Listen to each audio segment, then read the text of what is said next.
You are about to enter a zone like no other. A zone which is uncensored and unfiltered. Starring Noel Glynn with Cheryl Glynn. Also starring Teddy the Terrier. You are watching the official Tardis zone. Prepare yourselves. This will be a trip of a lifetime. Hello everybody and welcome to the Tardis Zone Live. We are here on this Monday evening. I will have a couple of guests joining me. I'm about to send them actually the invite. I wanted to come on myself, but we're going to talk Doctor Who ratings, of course. The ratings are down. Also, Cheryl made some observations about the recent episode. So Cheryl will be filling us in on that. Just want to say nice to see so many of the familiar faces in the chat tonight. I see that a couple of me moderators are also in the chat. Welcome, guys. Just do us a favor tonight. Any post with any bad language in the stream, please remove it. We're not going to have any of that. And of course, have a look out for the trolls. And we see Eddie of Scarrow is actually here. Eddie, if you want me to send you an email, mate, if you'd like to pop on for half an hour or so, I know you probably can't stay on for a couple of hours, but if you'd like to pop on for half an hour or so, send us a message on Twitter there, and I'll send you the link if you'd like to join us. Do us a favor, guys. We're also on live on Facebook as well as we speak. So anybody on the Facebook group there that's watching, if you have any questions, just throw them up there. Right, we're gonna send an invite to me guests. So we'll get the first guest. Up. So again, as I spoke about, the ratings down, but I can't say too much, but all I will say is that there are things happening behind the scenes with a couple of YouTubers. We're planning something. Can't say anything yet, but we will fill you in. We will fill you in as soon as we're ready to make an announcement. But I don't know if you watched Talk to Doctor's video earlier today. So Eddie was on, and Eddie broke some news. Now we will actually bring the news on this channel. But if Eddie does want to actually come on, we can get Eddie to let you know what the news is again if you just want a recap. Sorry guys, just give us a second. See, the reason why I'm only sending out the invites now, I've already asked people to come on, but the only reason why I'm sending the invites out now, because I always find that the intro, when I do the intro on my computer, it's a bit slow right now. So let's see, have we got our first guest? There we go. So we have me co-host for tonight, and I say co-host. She's always in the background, as you all know. Hello, Cheryl. Hello. How are you? I'm It's just good. not how you are, actually, but that's a stupid question to ask. Sorry, I'm just... Sorry, I just realised, why am I even saying hello? Someone asked, where's the dog? Yeah, Ted's here. Of course, Ted's with me, because if he was with his mammy, he wouldn't stay easy. Hold on, here he is. He's getting all excited now. Look at him. There's the dog. There he is. There's my boy. Okay, buddy. Okay, calm down. There you go. Now, there he is. He's all excited though. Oh. Hold on, guys. Hold on. I knew this was going to happen. Hold on, I'll sort you out now. Hang on. So we've got it. Cheryl, you just take over there for a minute and introduce our next guest. I'll put him on the screen there. So I'll actually introduce real quick. So we've got Mega Geek. Hiya, Mega Geek. Sorry, Cheryl, just take over there while I sort him out. Hello. Hello, how are you? I'm okay. Hold on, let me just. I've got an echo here for some reason. Is that coming through your side? Is it on my side? No, I think it's gone now. It's gone. Oh. Okay. Probably because Ted won't start barking. Yeah. So I wonder how everybody is. So it was, I was learning more about what happened, like the ratings being dropped and from the last episode, and it's just gotten worse for Doctor Who, isn't it? Yeah. Hopefully he'll stay quiet now for a few minutes. I think I've got anything else on. Right, I'll just see if Eddie is going to come on. If not, I will give you the latest news. But as you do know, yourselves, or what you probably know by now, is that the ratings, the overnights come in and they are down. Now, a lot of people were thinking because Captain Jack would obviously come back last week, there'd be a bit of a bump. But no, we're seeing the same trend that we have seen throughout this series. People are just they're not buying into it, is the bottom line. Are you guys actually surprised that the ratings have dropped again? I am, definitely. I thought it'd go up. Yeah, I thought if nothing else, it would just be boosted on, the last couple weeks. Same here. I thought with Captain Jack that came on, I thought that people would be, curious to see what happens next, but it went down. Just goes to how bad Doctor Who's doing. Yeah, it's actually sad. I mean, yeah, no matter what these people that support this series say, they cannot deny that Doctor Who is in trouble now. And it is in trouble because they've thrown everything at it, right? And by the way, guys, I can't really say much, but there's more to come. Like, they're going to throw more at you, and it's not working. So, BBC, in my opinion, really need to take stock of this because it hasn't turned out the way that they thought it would. And, they can't continue on for another series. I mean, there'll be no fandom left. Who will they be showing the series to? I mean, not many people are going to tune in and watch if they're already tuning out. I mean, Cheryl, you made some observations about the last episode. Would you like to, because it was actually, you brought up some great point. Now, I know we've referenced some of the bad writing on this channel, but there's certain things in particular that you actually want to highlight. Well, I can only think of the one thing right now, so you may need to boost my memory, but it was, for being such a socially conscious show, I thought it was interesting when, what was her name? Geraldine? The girl. Gabriella, the girl. Gabriella. Yeah. Gabriella. When she decided she needed to pat down Ryan to make sure he was all on the up and up, and made an extra point to me. Oh yeah, work out. And I'm like, in no universe would that have been okay if the role would have been reversed. And it's things like it's that kind of ridiculous sexism that it's okay if it's directed towards males. It's fine then. Yeah.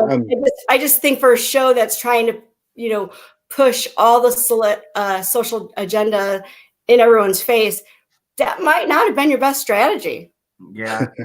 They've been doing that in the past as well, haven't they? I mean, what about the bit where Riversong says to the Doctor, was it what's that look? You're thinking or something like that? You're a man, you can't think. I remember that line as well. It's a horrible thing they're doing to men in Doctor Who. I think it just seems so much more so based on just how out of the way they are going to show, the evil male persona and stuff. And then, but we can sexualize them. That's okay. Yeah. I don't understand why it's not right to have someone that's really good looking to celebrate, like a companion. That's really like the woman, Leela. We were talking about Leela last time, weren't we? And she's gorgeous, right? When I mean, Christ, when I was a kid, I mean, I used to watch Doctor Who for her only sometimes, you know.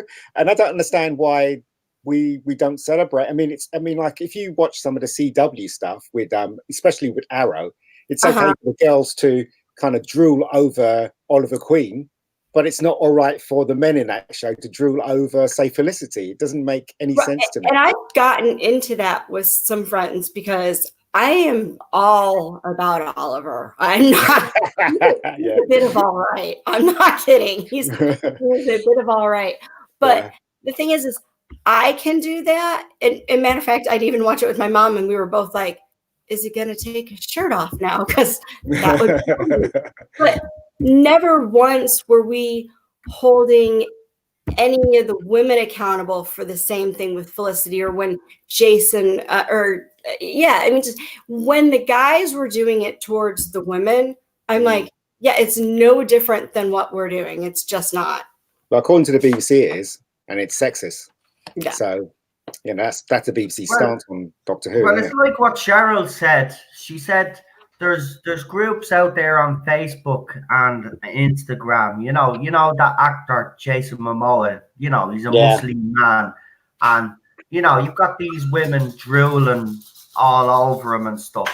Could you imagine, right? And those happen. There's groups that like that for women that are set up by men so they can order women and they get a lot of grief. Why is it okay for women to do the same thing? They don't get called out on that sort of stuff, but we do.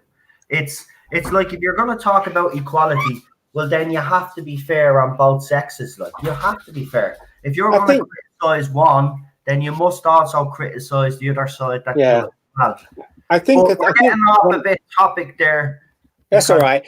I think one of the things that Doctor Who missed, or should have capitalized on, is the actual fact that he became a woman.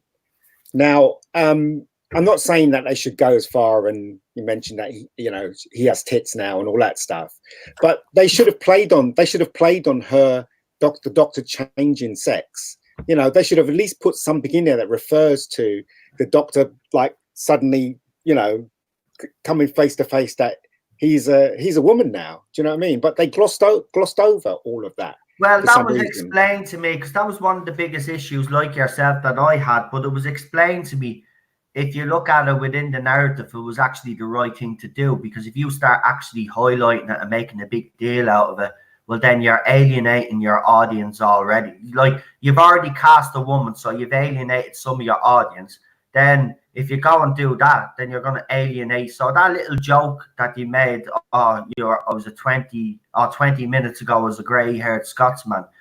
Even though it did annoy me, you know, within the narrative of the show, I thought it was probably the right way to go about. And someone says, #justice for Johnny Depp. Yeah, I don't normally bring up Johnny Depp. I've brought it up a couple of times on this channel, but that audio that has been circling about of Amber has really put the nail in the coffin. But the thing about it is, I'll just say, is how come that woman is still working and his career has been allowed to stagnate when it's been proven now that he's actually the innocent party in this, and she was actually a man beater? I don't know. It's just the society that we live in now. You know, I mean, it's like the minority, if they're loud enough, they can move mountains. Do you know, if you know what I'm saying?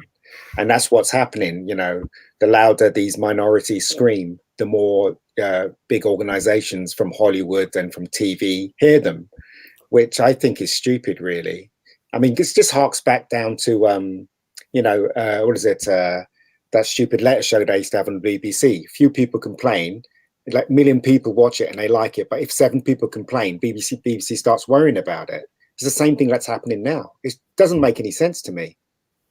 Well, and don't get me wrong, women know what we're doing with that. Like, we realize we have that power. When I was teaching, I used to just feel awful for my male teaching counterparts, because they could literally never be in a room alone with a student, just because all it would take was the accusation. Yeah. I could be in a room alone with the students, and it was never a thing. And I think when everyone starts getting on their high horse about, you know, the gender discrepancies and stuff like that, I think these holier than thou women seem to forget what they have done to some men. Yeah, I mean, recently I've been directing, and I find it really hard to, like, say for instance, I'm directing and I want a person to look left and happens to be an actress, right? You know, about 5-10 years ago, I would just grab her shoulders and turn her left because we're running out of time. So I'll just go, you have to look that way. But now you can't do that. You can't touch the actress, because if you touch the actress, they would start complaining, you know? So, Right. so, you know, it's gotten to that state where I can't even, like, friendly touch her on the shoulder. Do you know what I mean? I have to stay away. I have to keep away. So this is the point we've gotten up to now. And I think it's absolutely ridiculous. Absolutely ridiculous. Yeah. I mean, we could talk, being honest with you, this is a whole different stream by itself. I mean, Oh, sorry. There's so many different bloody things wrong with society now. It actually sickens me. But here, look, you can see it up on your screen there. Oh, dear. Now, episode 6, 3.997 million. Now, forget about that for a minute. It's gone down again. But look from episode 1 and look at the consolidated, right? So the consolidated, the first week for Spyfall 1 was 6.7, right? Then it goes down to 5.91. Then we got 5.25. As you can see, the trend with the overnights is the same as the consolidated figures, and the same with the +4 screen. I think that's the AI, isn't it, or something like, I don't know what it is, but whatever it is, that's down as well. Now, it does show along the board, you can see that episode, where's the episode where it got a bit of a jump?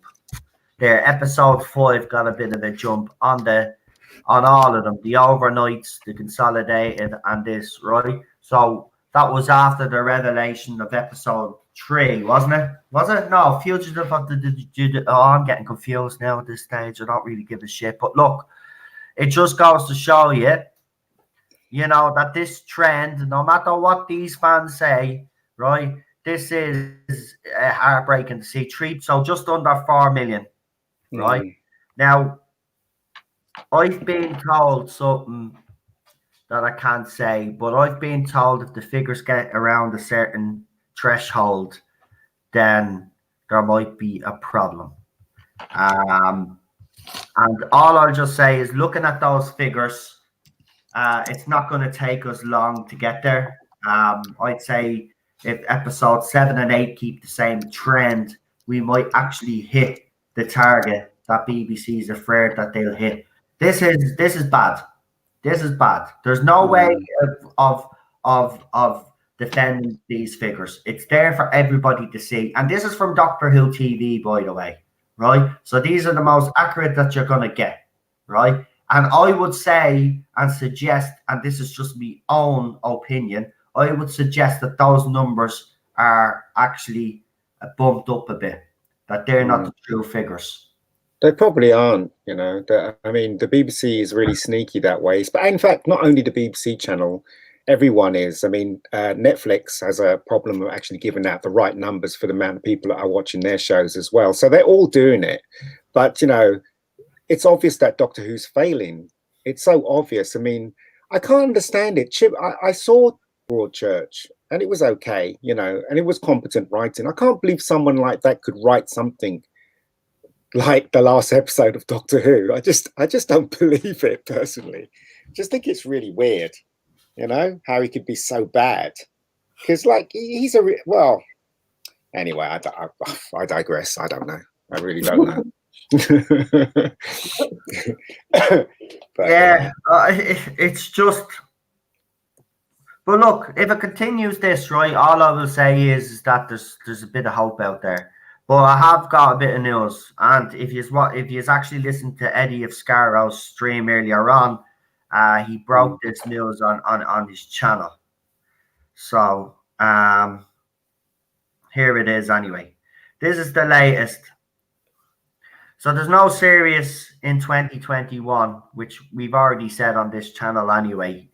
We did predict that anyway, because there's no way he's gonna throw out another series at the at the end of this year anyway. So logically speaking, 2021 would be. Late series 13, right? So it'll be, they've decided that it won't be early this year. It'll be near autumn where Doctor Who should be. So they've gone back to the original autumn slot, it looks like. So wait, are you saying we're not? Here's the news that We're runs. not going to have a new episode until fall 2021. I have to confirm this with me source, obviously, all my other sources. But listen, this is the part that's annoying me. Whittaker will stay for the 60th. Well, you know, have another male Doctor in it. Jack will be back in the Dalek story. Tolson Cole and Manique Gill are off. Gabriella likely the new companion. Oh, that girl from yesterday. Oh, but hang on. This would make sense because I'll tell you why. They made such a big deal that we had the first Portuguese person in Doctor Who that I was kind of thinking to myself, well, why would they make a big deal over that? Well, there you go. She's going to be the new companion. Well, if she ends up being the new companion, can I ask you both how you actually feel right now about that? I don't care. I really don't care if she's the new companion or not, because this show is dead. It's dead to me. I mean, how can I create any enthusiasm for something I feel doesn't work and really it has really upset me. You know, I'm still reeling from Council Estate Doctor. I'm still reeling from that.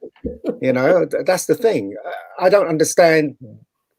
How could someone? It seems like Chibnall hates what's gone before. He literally hates it, and you know, and this is this is the proof he hates it. You know, I really don't understand what's going on. I can't understand an organization like BBC can see the show is failing and yet still pretend that it's doing well.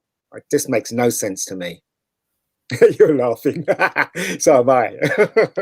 But yeah, I don't know. I really don't know. The art take, someone's asked me, do these arrogant sods take a blind bit of notice of the few figures or fans this disenchantment? Yes, they actually do, but they won't actually admit it. Of course, listen, I can tell you right now that BBC are worried. This wasn't supposed to go this way. They threw everything at Series 12.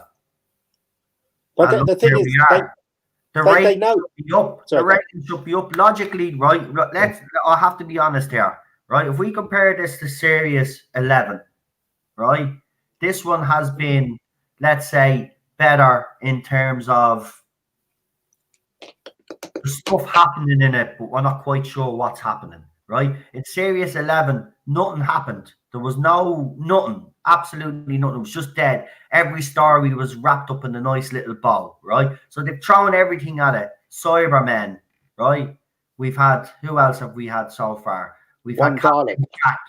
We've had whoever else they dragged out and dug up, right? Dalek back to the show, right? Female Dalek. Everything at it, Daleks and everything, right? So everything, and the rating's still dropping.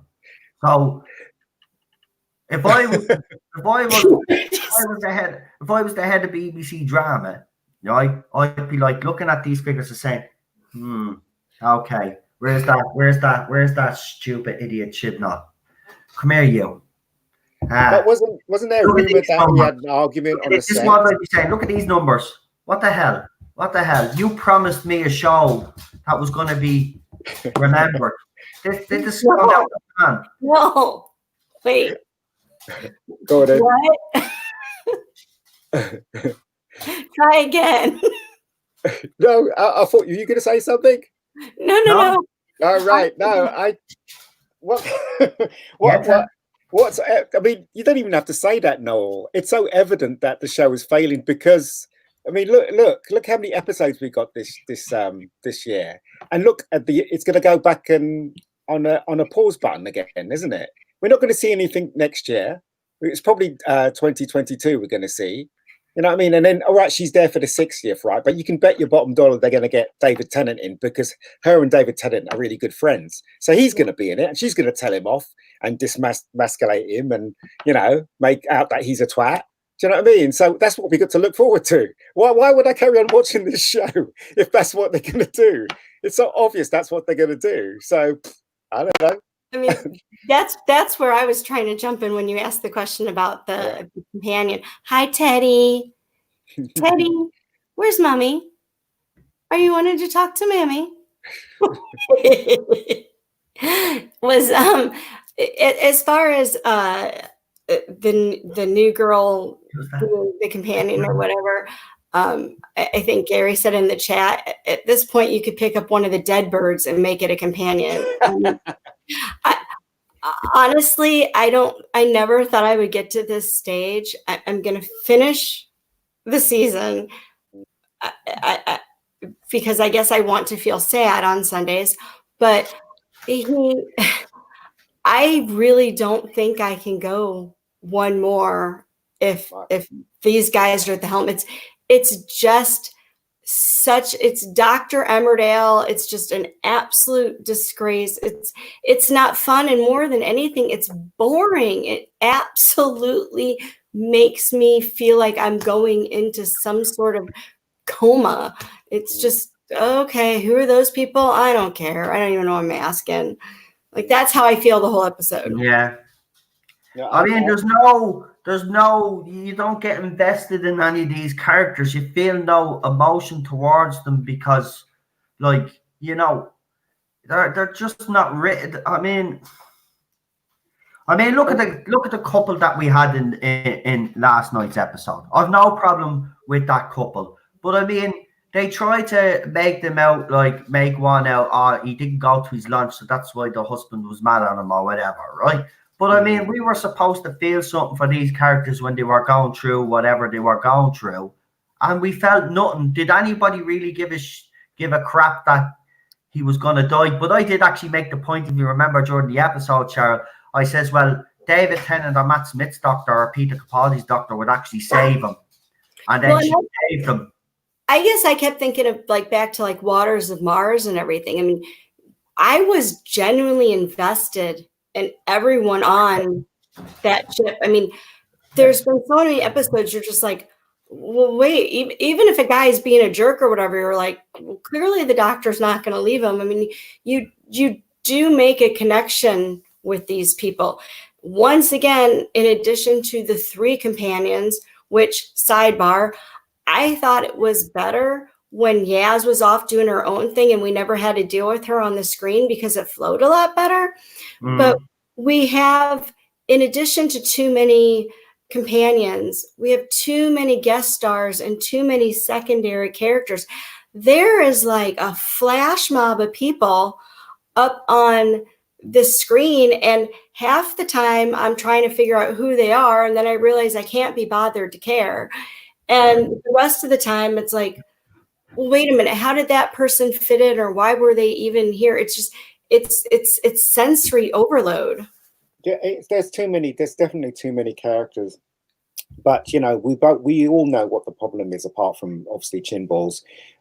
We know that the script is bad. We know that last episode was absolutely terrible. I mean, I've seen a couple of videos today, and those people that did videos of that last episode are so much better than me in pointing out all the mistakes. One mistake that I didn't notice that this guy on YouTube was speaking about was when the guy was in the pub and then suddenly he's in Hong Kong, and then the conversation between the new assistant, that's going to be the new assistant, and I can't remember the black guy's name, the assistant. What's his name again?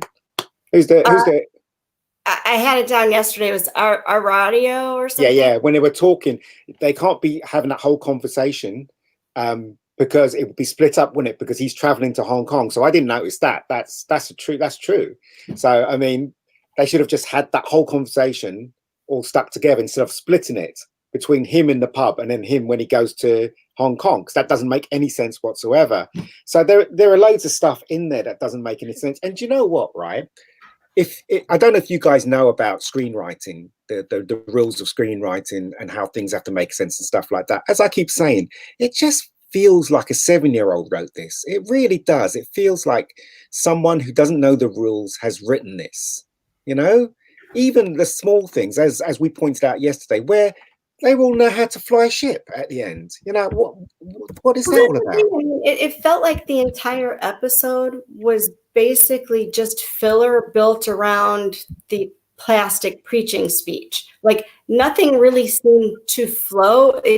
There were so many cuts and so many things going on. It was just sort of like none of it was cohesive. Yeah, it wasn't. And as I said, we can talk about this till the cows come home. We all know that the show is dead now. It's dead to me anyway, put it that way. Yeah. I just think it's fun trying to think of a way to get out of this. If you were in charge, if you were the showrunner, how would you get out of this? Just like JJ had a problem, you know, making the next Star Wars destroy what Ruan Johnson did.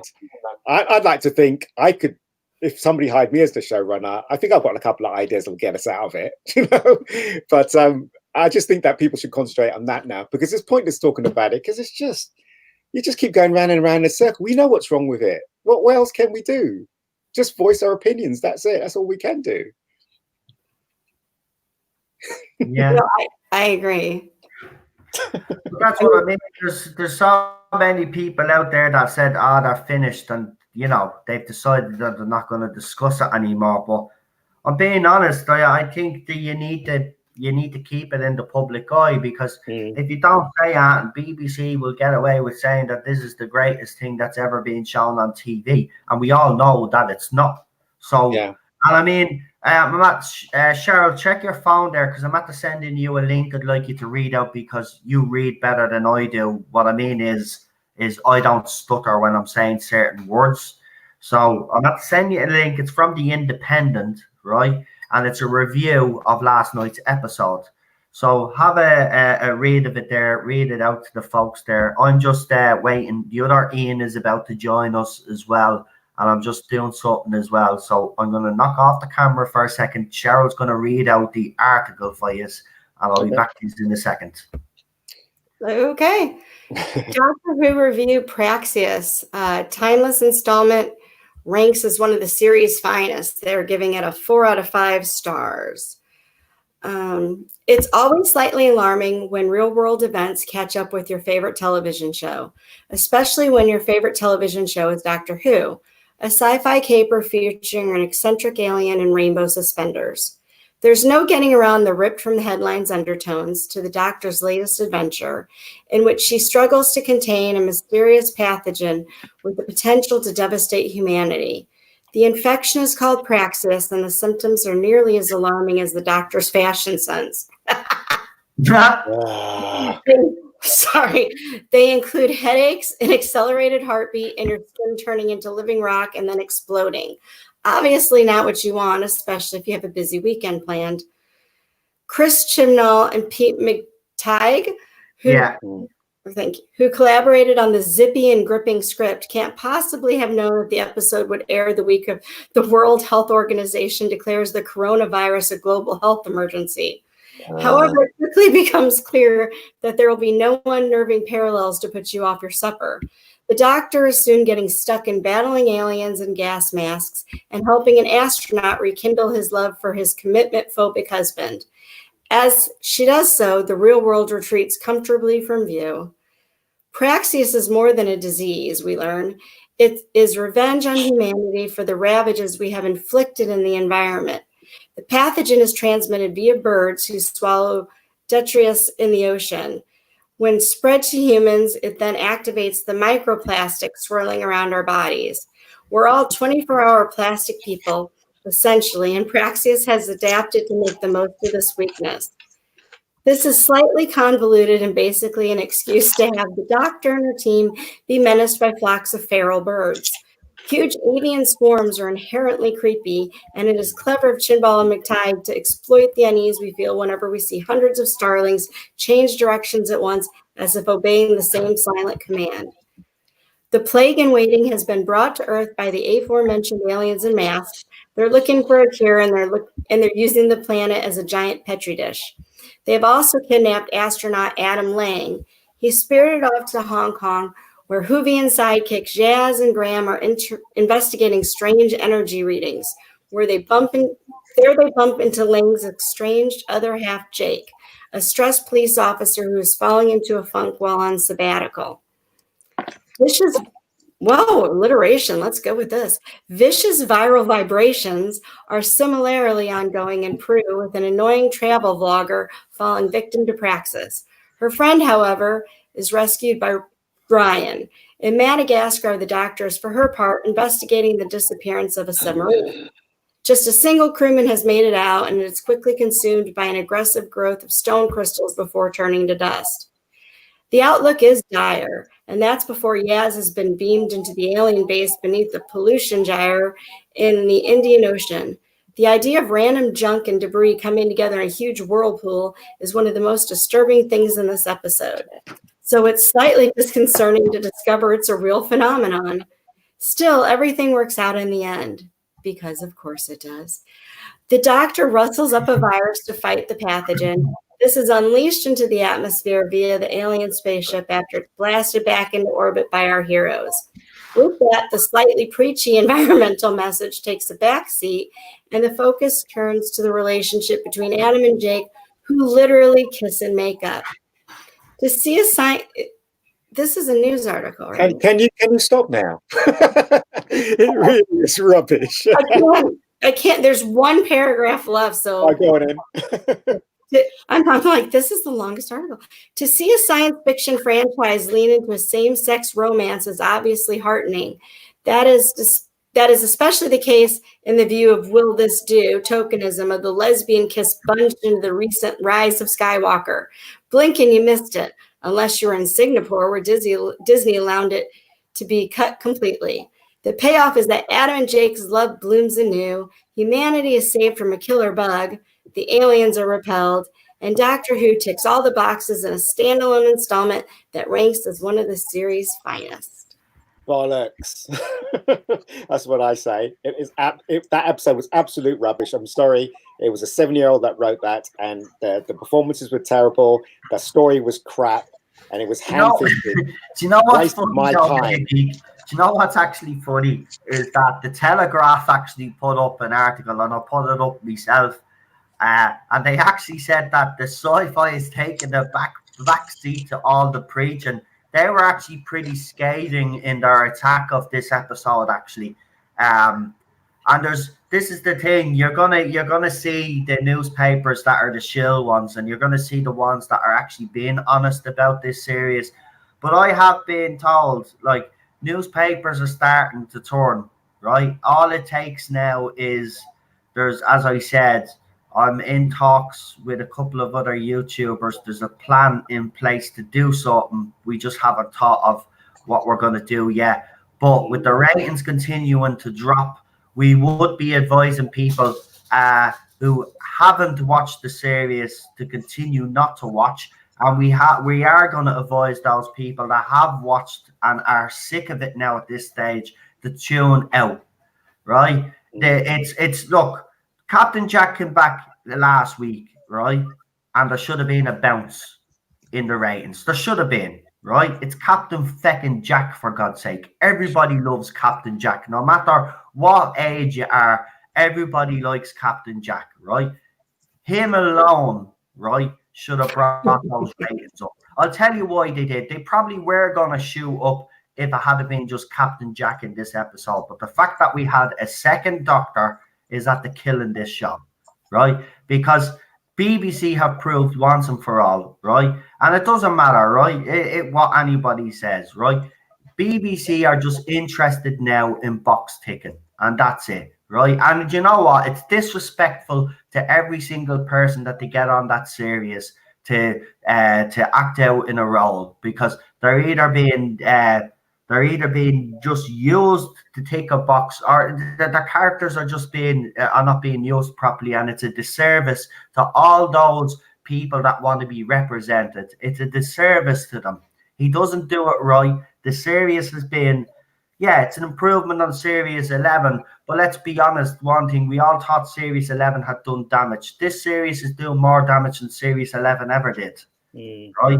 It's Doctor Who, someone said it, Doctor Who is on life support right now. And these fans that are continuing to praise this episode and to praise this series at this era. I'm gonna say it again. Shame on you all. Shame on you all, because you are supporting this crap. They're going to continue to do this and run the show into the ground. You all claim to be Doctor Who fans. Well, prove it. Start speaking out against what's happening, because if you are true fans, you will know this is nothing like Doctor Who. Nothing like Doctor Who. This is Imposter Who. This is nothing like the show that we've all grown up to love, right? And we've all came to the series at different points in time, right? And we've all had love for the show. And look at it now. Not one of us can stand on a Sunday night to sit down and watch a show that we used to love. That says it all. I'm dreading it every week. Cheryl's even starting to dread it every week. Every time I go on Twitter, I'm dreading this week's episode. I'm dreading what they're going to do. That's not what we should be bloody feeling when Doctor Who comes on the screen. We should be excited. We should be saying, oh, what's going to happen this week? But no, we're worried about what he's going to do next to the canon, do next to the show. And look at it. It's a shadow of it. It's sad. I'm gutted for it. I'm gutted. And the ratings, you know what? I'll just say one thing to Chris Chibnall. You deserve everything. You deserve it. You disrespected the fans. Jodie Whittaker did as well. You all deserve it. Even your employer, Chibnall, Piers Wenger, you deserve this. Everything that's happening right now to Doctor Who, you deserve it, because you didn't listen to us last year when we told you. And you think by throwing in all these old villains that somehow you're going to win us back. The writing's still the same, you idiots, right? It's still full of preachy crap. You're still trying to hammer messages over our head, and the stories are taking a backseat. It's supposed to be the other way around. You still get look at the way the Orville does it. You want to get a message across, look at the experts at the Orville, right? Then you'll see how it's bloody done. You just want to pay a bleeding attention, seriously, because you're going to lose this show. You have already lost most of the fandom. You just want to lose the rest. So if anybody, I know nobody from the BBC is listening to me, but if there was anybody from the BBC listening to me, my plea is this: listen to the fans. They're not going to do that. They're not going to do that. They will eventually, because trust me. I hope so. To the point, look, at BBC are getting to the point of no return with this show now in the ratings. They will have to act. So I plead with everybody, if you have been watching this series, right, and you're pissed off with it right now, don't watch the 4 last episodes. Don't watch the last 4 episodes. Why do it to yourself? I'm doing it because I'm reviewing it, because I'm informing people in the fandom how bad it is, right? And I'm even considering giving up. But I promised I wouldn't this time. I couldn't even finish my reviews for Series 11, right? And I'm getting to that stage with Series bloody 12. Hi, Ian. Hello, Ian. Right, Hello. yeah. So we're joined by, as I said, 2-time, and I keep saying, and I will keep saying, because these twats out there keep calling them a fake fan, but the 2-time world record holder of the most Doctor Who merchandise, I present to you Ian O'Brien. Evening. Evening, Ian. How are you? Firstly, I'll just ask you real quickly, right? Then we'll change the subject a bit, and we'll talk about something a bit more happy, right? So we'll do 15 more minutes of this crap, and then we'll talk about something happy, right? So, Ian, did you watch the episode anyway? I did watch it, and you know what? You seem to know more about it than I did. I just tuned out. I watched it. I mean, I have to say, though, I did like to see the 2 guys kissing, because it wasn't in resolution, which pissed me off when they said, the bloke, whatever his name was, because I've never watched it. I've only watched it the once. I wouldn't put it through myself to watch it another time. When he says, you know, the security guy goes, hi, I'm, say, Jack, I'm gay. Don't go up to people and say, hi, I'm Ian, I'm gay. You don't go and say, hi, I'm Noel, I'm straight. You don't say that to people. So they just pissed. But I watched other YouTubers review, and he came up with a very good point about it. 2 good points. One was, you know, when the astronaut takes the so-called partner stroke husband, I'm not sure if they were married. Were they married or not? I can't remember. Married. They're married. I think they said they were separated and married at the same time. Right. Why didn't he recognize his mobile number then? Exactly. He didn't even have a name. His name wasn't even up. Yeah, who's this? If he's your husband or your partner, you'd think you'd have his number on the thingy. And the second thing is, it was pushed, somebody pointed out this to me on Twitter, You know how, what's her name? The girl who Ryan met at the beginning. Yeah, I don't the remember Portuguese girl. Yeah, was I thought would make a better companion than the three of them anyway. Gabriella. Remember when she searched Ryan, she touched him up and says, "Oh, you work out then?" Imagine that was a woman. Who Imagine just said that? imagine that. Imagine he touched her up and said, "Oh, do you work out?" Bloody murder! Get out of my brain. I totally was on a rant about that earlier. I'm like, how is that okay? Yeah, exactly. I mean, I said to her, "Oh, do you work out, love?" I said in the Sun's headline, not Doctor Who. I forget what I said. It wouldn't be Doctor Who. It'd be sexist or something like that. Yeah. You know, more nonsense. And somebody It wouldn't have flown if it was done in reverse. Yeah. be held to pay. I mean, I found the whole episode starts off with the spaceman crashing, went to something else, then somebody else, then somebody else came in. I thought, this is all over the place. It didn't make sense. It was not a progression of following on in the tale. It's like you've got a bit there, and a bit there, but it doesn't all match up like a jigsaw. And the jigsaw, you've got bits missing. I couldn't work it out. You know what? Since Noel's earlier stream, Praxis was it was something like a 6 point or 7 point something, I think I said earlier. Yeah. Yeah. It's a 5.8 on IMDb right now. Wow. Well, I thought I have to say about Praxis. Every time I hear the name Praxis, I think of Star Trek 6: The Undiscovered Country. Same here. And I think of my college exams for my teaching degree. Also, Praxis, the Klingon moon. That's all I could think of. Also, somebody in another YouTube pointed out that when Jodie dragged that guy out from the sea, they were all having a chat instead of, giving the guy mouth to mouth or something and trying to revive him. They were just all talking over him. Yeah, again, I brought that up last night. There's a couple of things that annoy me, right? That Chibnall has done.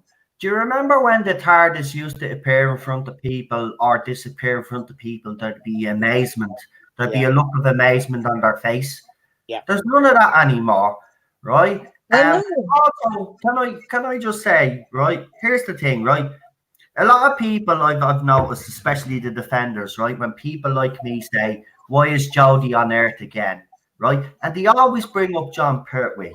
Right now, I'm going to say something to you about John Pertwee because clearly you've heard people say, "Oh, John Pertwee was on Earth," right? But you probably don't know the background. So the John Pertwee Doctor was exiled on Earth. Yeah. The power of the TARDIS, as he called it, was taken away from him. Okay, so he was exiled on Earth. He has an excuse. Jodie Whittaker is not exiled on Earth. Now, if this is something got to do with an overarching story arc that we don't know about, that Chris Chibnall has been very clever, which I doubt he is, to keep from us, right? There is no excuse for her to be on Earth all the time. Now, we've had bits of space, but we haven't had enough of outer space. What's the problem with Jodie Whittaker being in outer space? Like the budget. It's the budget. Because it's the budget. The budget. That's what it is. Yeah, I agree with you. They blow the look at. You can see where they've blown the budget on this series. You look at all the different locations that this series has actually been to, right? They filmed in exotic locations, right? Peru. Where else? We had Hong Kong in this episode. What was it? It's Spyfall. It was Ivory Coast. Ivory Coast, that's right. Paris. South Africa, wasn't it? South Africa and somewhere else. Yeah. Paris. So you actually see that they've flown all and you know what? Locations are all well and good, but when I seen that, especially when we were talking and discussing about what was going to be happening in Series 12, and I seen all these different locations, I kind of start getting worried and people should have actually copped onto this. We should have been all worried because then it proved well, she's going to be on Earth a lot more now than, last year. Like, at least last year, she ended up on an alien planet. You know what I mean? How many alien planets has she ended up? And she was on a space station last year, briefly. In that, I don't think it's so much budget because it could be, but then it doesn't take they could easily build a spaceship or an alien planet. I mean, Doctor Who's history of sex could easily do something. Yeah. I mean, I was looking back at the Earth once, so I went back to running through my brain Eccleston's first series. Now was it the second episode he went off world, end of world. His final was set on a space station. But I know that it was. I'm just trying to check. Give me a moment. I'm just having a quick look up to refresh my memory of Tennant's first season. Now, hang on. Start from never mind the Christmas invasion. That's Christmas. So let's see. New Earth was a different planet. Earth of a different. Yeah, New Earth. I like that episode. That was the Lady Cassandra episode. Ruth and Claw school reunion on Earth. Where's the girl in the fireplace? That was Earth, wasn't it? No, that was on that spaceship. That was the Rise of the Cyberman. Rise of the Cybermen Majesty. I like that. Parallel Earth. That's fine. Yeah. Idiots Land on Earth. Possible Planet. Alien. Satan Spit Alien. Love and Monsters. Earth. Fear Her Earth. Emil Goes Doomsday Earth. So there's quite a few Earths. You'd get off world, I would say. Yeah.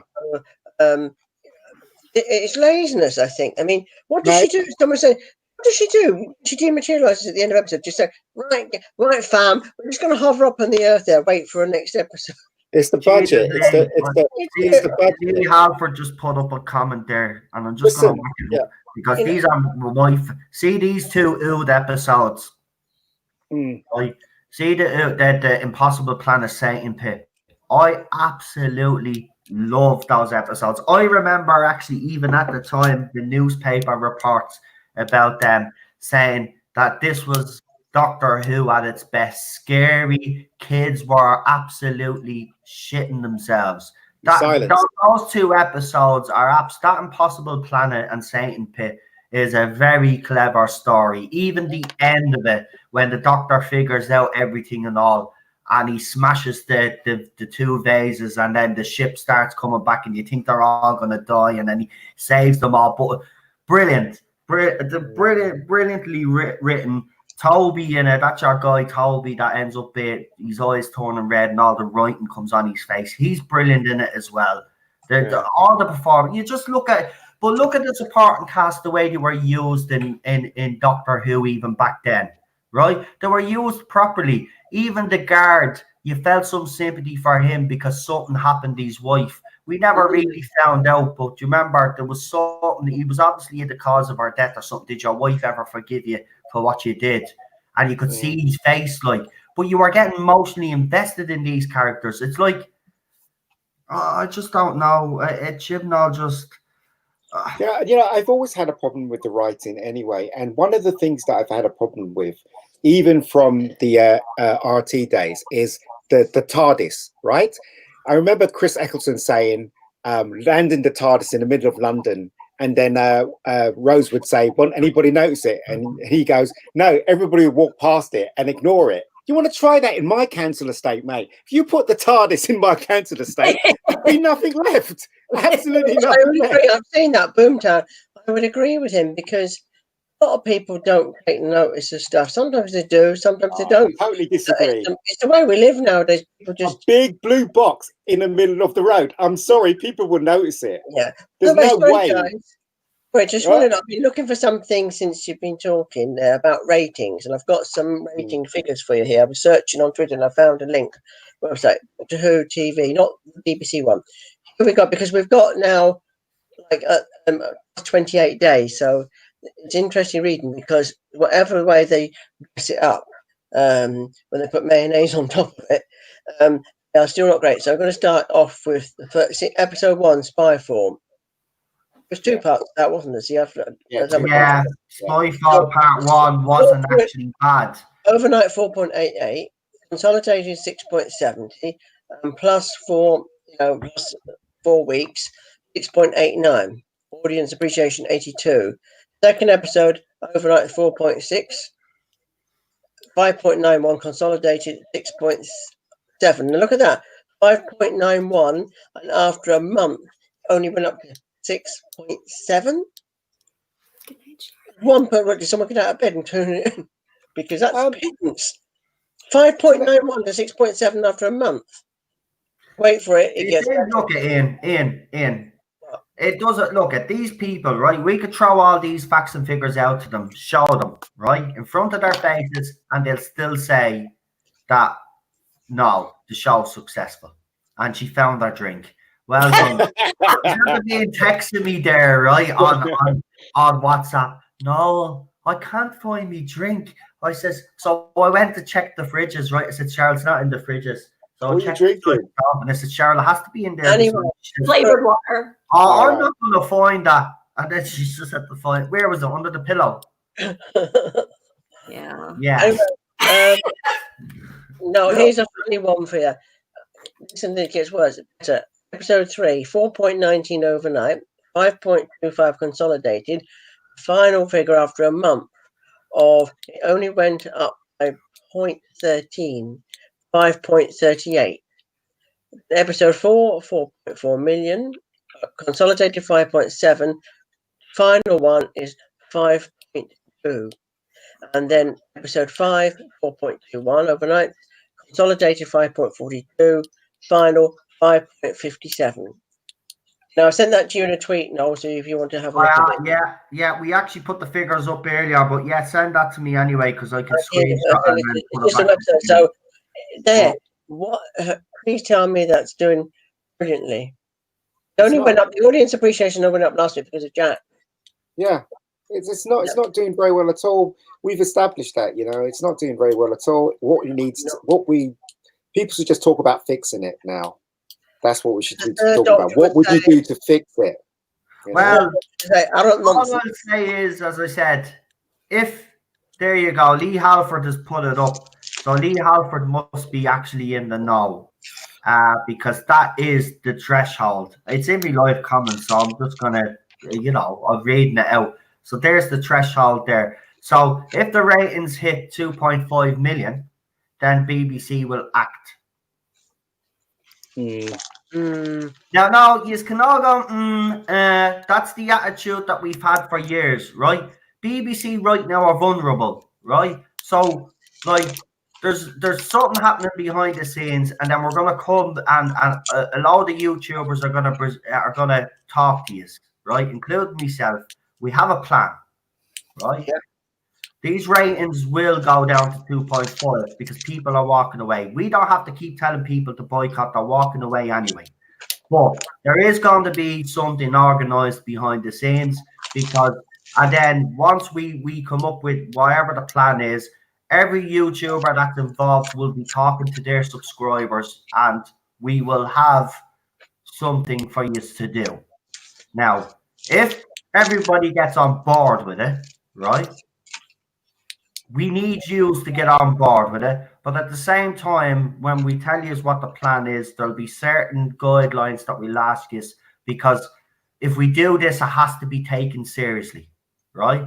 It can't be half-arsed. And if you really want change as fans, right, we do what the Fandom Menace has done and organised. And that's what we're trying to do right now. But there's going to be something that's going to happen on a particular day. We haven't decided what day. We haven't decided what we're going to do exactly yet. But we will need you all on that day to follow what we ask you to do for something to happen. Now, if you really want something to happen and change to happen with Doctor Who, we need you on board, right? And you can't half-arse it. People have agreed with me the last couple of weeks. We need to band together now and do something. Okay? Yep. We can I do agree. something, and we really can this time. I don't want you to get disheartened, right? Right now it's ship up. BBC are vulnerable. We have a chance to make a difference. These J-bots don't realise what's happening right now. BBC are really concerned about the drop in ratings. Captain Jack's return should have brought a bounce in the ratings, but it hasn't. It wasn't enough. So BBC Doctor Who right now is in serious trouble.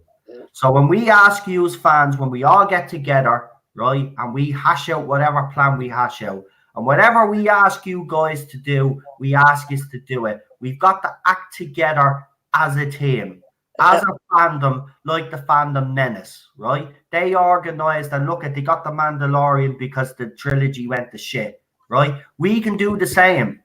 We could do the same here. And anybody that says, oh, but it's the BBC, they're not going to listen to us. I'm sick of that attitude. We need to change the attitude as well, right? That attitude from Doctor Who fans needs to be, you need to chuck that out of your head, right, and forget about it, right? We need to go in with a positive attitude here. This has nothing got to do with Jodie Whittaker's gender, the race of the Doctor, or anything like this. We are concerned about the direction the show is going in and the fall in ratings. That's what we're concerned about. And the question we want to know is why the ratings are falling. We know why the ratings are falling, but we're going to keep continuing to do what we do and let people know why the ratings are falling. But we will need your help as well. On the day that we decide to take action, we will need all yous to be ready and to actually do what we ask you to do to make a difference. Now, if you don't do it, there's no point of us. It's not going to. Is that really Dr. Freedom there saying I don't mind being a crybaby Noel? Listen, it's okay. Listen to this. This is what we do with trolls, right? This is what we do now. There's another one as well. Don't acknowledge. Listen, don't acknowledge any trolls either. Do me a favor, just moderators there, please, guys. If any trolls come in, don't mention them. Just delete them straight away. Okay, that's the policy. Report them. Yep, I had a troll just now. I've just checked because yesterday I did a review of the 13th Doctor's Tardis on YouTube, and I'm just checking now. 13 hours ago, someone called Random Jones. Yeah. Not only are you the worst reviewer, you are a not my doctor who gets the merchandise for free. Where's the logic in that? See, this is the thing. See, they throw that hashtag at you. See what I mean? This is what I told you. We need to change that. What I do is I report it. People don't listen to me. Harassment or bullying. I report it as that, and then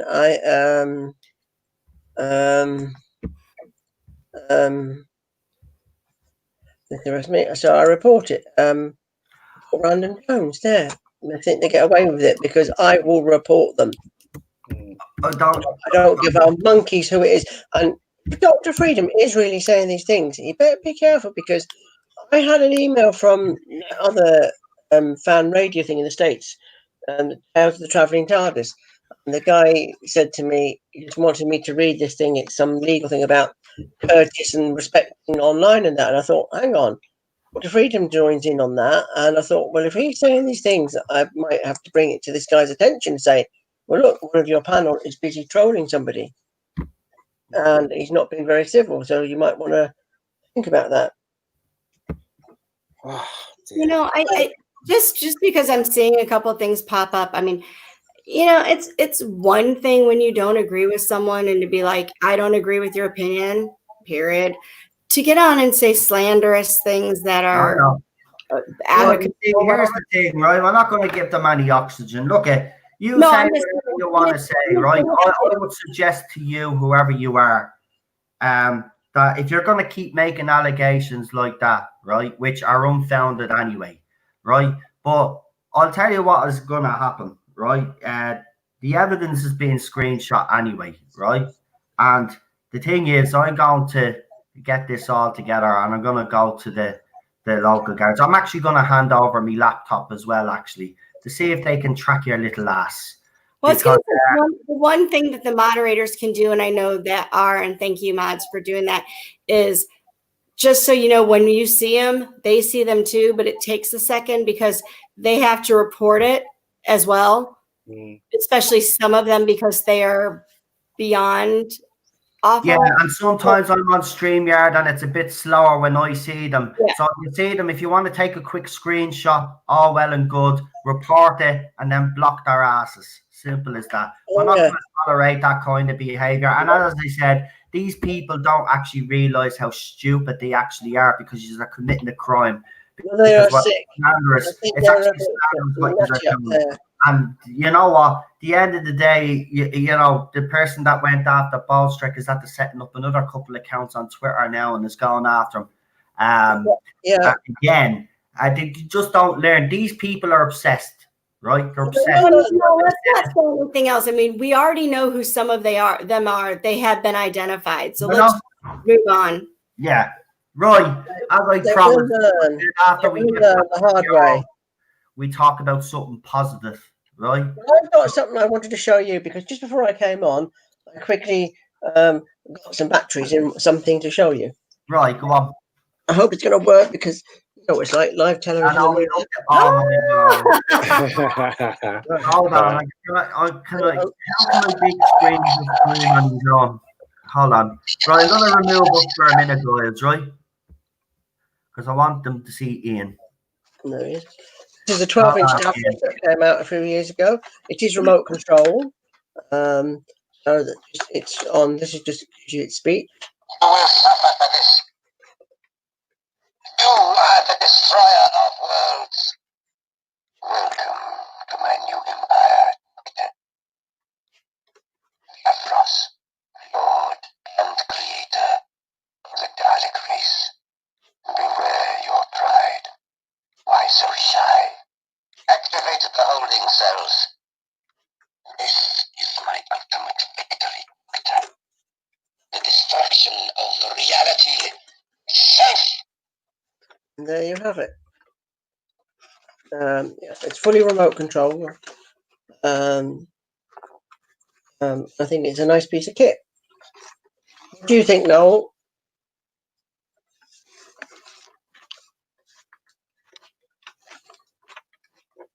Circle of time is closing. The end of the universe is come. So this is 12-inch. I'll just see what year it came out. Where's my phone? Can't even see what year it is. But it looks really. I mean, how big is that? It looks really big. 12-inch. Well, it's about 12 inches. I am on Wow. What year was Stolen Earth? Stolen Earth was what year? I don't know. Is that the hold on? Is that I was just asking off camera? I didn't realize you couldn't hear me. Is that the David Tennant in Series 4 Davros, or is it the one where he's talking to Peter Capaldi? The same one, really. It's the same Davros, Right, really. so Davros from the Stolen Earth and Journey's End. That's right. Yeah, love it. I love that. Oh, do you remember when he appeared back on the screen? Do you remember how excited everybody was when Davros came back? Yeah, we were. It's better. It's really good, those episodes. Terrific. I know. It is. I wanted him to come back when Chris I Eccleston was there. You know, when Chris Eccleston defeated the Daleks, I was hoping to see Davros then, but we didn't get him, did we? That would have been quite cool. Yeah. I've always liked Davros. And he's scary as well. Can I just say something? Because this is actually annoying me. Whoever this troll is actually taking the identity of one of our followers that I'm actually very fond of. And you're crossing the line. You really need to stop whoever you are, you sad, pathetic little loser. Really, seriously, just you're idiots. You're idiots. But we'll have the last laugh anyway, so it doesn't make a difference to me. So you know what I mean. Yeah. No, you have a great picture of you as Davros and a Dalek. I do actually. Yeah. Who was it that actually put it together for me? I think it might have been Bad Wolf or Pasta Salad. It was one of those guys. They actually. It was after somebody called you something. Yeah, someone called me the most evil man in the fandom.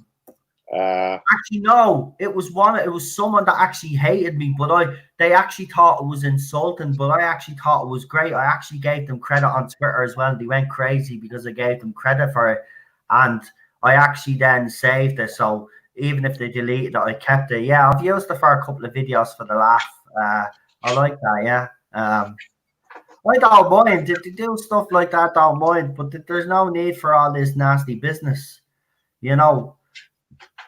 Well, I loved Davros. Davros was really good. Really Yeah, good. I mean, Davros, I love Davros. Yeah, he's scary though, because when I was a kid, I mean, that one eye in the middle of his, his head, and like he's like got no eyes, just so scary. Yeah, and he's only got one hand, so that's even scarier. So he's really scary. Really, yeah. really Well, good. Chris, the card is so I'm the most evil man in the fandom. Yeah. That's what I was called. I was told as well. I've said this to you plenty of times, but I was also told that I hope I die in a car crash. I've gotten loads of threatening. They should. You know what? Right. I'm still waiting for someone to create a really good Doctor Who villain, a new one from scratch. I mean, we've had some really terrible, like the Tooth Monster's awful. You know, the Dune, they're all right, but you know, they're not that threatening. Do you know what I mean? Just want, you know, a really good one, someone to create a really, really good villain. That's what was missing as well, don't you think? Yeah, I mean, do you know what I noticed about the Jadoon as well? Did you all notice that she stole David Tennant's lines? The Jadoon on the moon, and the reason why, and I was telling this to Cheryl, the reason why that whole line was even conceived was because David Tennant, with his accent, because we know he's Scottish, but he put on the English accent, he found it very hard, just like he found fantastic, very, very hard to actually say. They put little lines in that throughout the series for him to actually get him to say it, because it was fun the way he get. You know, when they do the outtakes, like it'd be fun. It'd be funny the way he'd get confused and stuff. So those lines were specifically wrote for him, and she's stealing them now. Well, Like, the Chibnall stole the whole concept of the you know, of RT's era and Moff's era. You know what I mean? He's completely ripped them off from the fall of you know, the Time Lords to this new Time Lord. That's the War Doctor, and that's the, you know, when the war happened. So he's just stole those ideas and just recycled them. I don't know why anyone's surprised that, you know, he's doing this stuff. He's just ripping off what's gone before. It's nothing new here. All that. I've got something I have to show you. I was having trouble getting it to work. Put batteries in, but they might be a bit weak. Do you recognise this? Yes. I have that Dalek. I have that little model Dalek. I have a small version of that Dalek.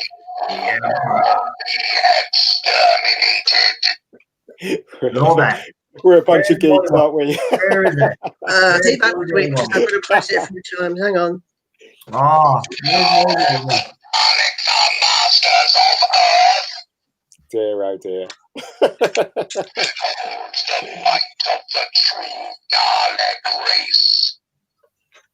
You know what? Seriously. I'm coming round to thinking that those Daleks should be redesigned now. They should be redesigned. I disagree. I disagree. They should. Listen, Doctor Who needs to grow up. Doctor Who needs to grow up. No. You don't change the most iconic villain of the Doctor. No way, you don't. No, because the whole point of them is that shape. You know, well, you can still keep the essence of the Dalek. Do you understand what I'm saying? Yeah, but listen, the Moffat tried it. Look how that went, right? No, but that was bad. Well, hold on. Chibnall did it in Resolution, right? Gave us a slimline version of it. That was worse. And look how that worked, right? Didn't work out either. Yes, you could give them new attachments. Yeah, yes, instead of the plunger, yeah, like in the classic era, give them guns or different. Yeah, I would get rid of the toilet plunger thing. That's what I would do. Keep the shape and do something, you know, just update them a bit. You know, that's the thing. That's what I would do if I was a showrunner. And people will complain, yes, right. But the thing is, if it's designed really well, it'll be accepted next to the original Daleks. Do you know what I mean? Because you can't tell me after so many years and millions of years of the Daleks growing, they won't change their shape. Even we changed our shape from a fish to a monkey to who we are now. Do you know what I mean? You can't tell me the Daleks are not going to evolve. You know, they're not going to evolve. What? I'll be fair. I'll go on to my YouTube channel now, and on my community post, what I'm going to do is I am going to put a poll up on that right now. And the question you know they're going to say no. No, but just to see, because this is what we do. I know, but this is what we do on this channel, right? We're a democracy here. So I'm going to put up a poll, and you can vote in the poll as well, and vote the way you want to vote, right? They're going to say no. I'm going to ask a simple question. Should the Daleks be redesigned? That's the thing. That's not what I'm saying. Thank you. That's not what I'm saying. You never know. You might be actually shocked. That's not what I'm saying. I'm not saying they should be redesigned. I'm saying they should be brought up to date, right? Whether it be them having taken away certain bits or adding bits to them. Do you know what I mean? Because let's face it, that shape is not very dynamic, is it? I mean, the Daleks don't even move fast. They should move fast, shouldn't they? As a just like worked. Look, it's worked for 56 years. No, but the thing is, yeah, but that's no excuse. It ain't broke, don't fix it. Look what they did. No. That's no excuse. You need to evolve. Everything needs to evolve. You know, well, they have evolved. I mean, look at the basic shape in the 60s. Yeah, very different, right? You've got Richard's Familiar and that one. You've got all the sorts of Daleks there, and you see them change. Yeah. Who remembers this sort of book? Oh yes, I do. That's amazing. It's amazing that you've got that, though. I got this about October, November time, because I started work in a charity shop, and I paid, I think, £1.50 for it, because I had it, but mine had the spine damaged. But look at that one. Wow, that's in perfect condition. Inside, let's have a look inside. The moon landing.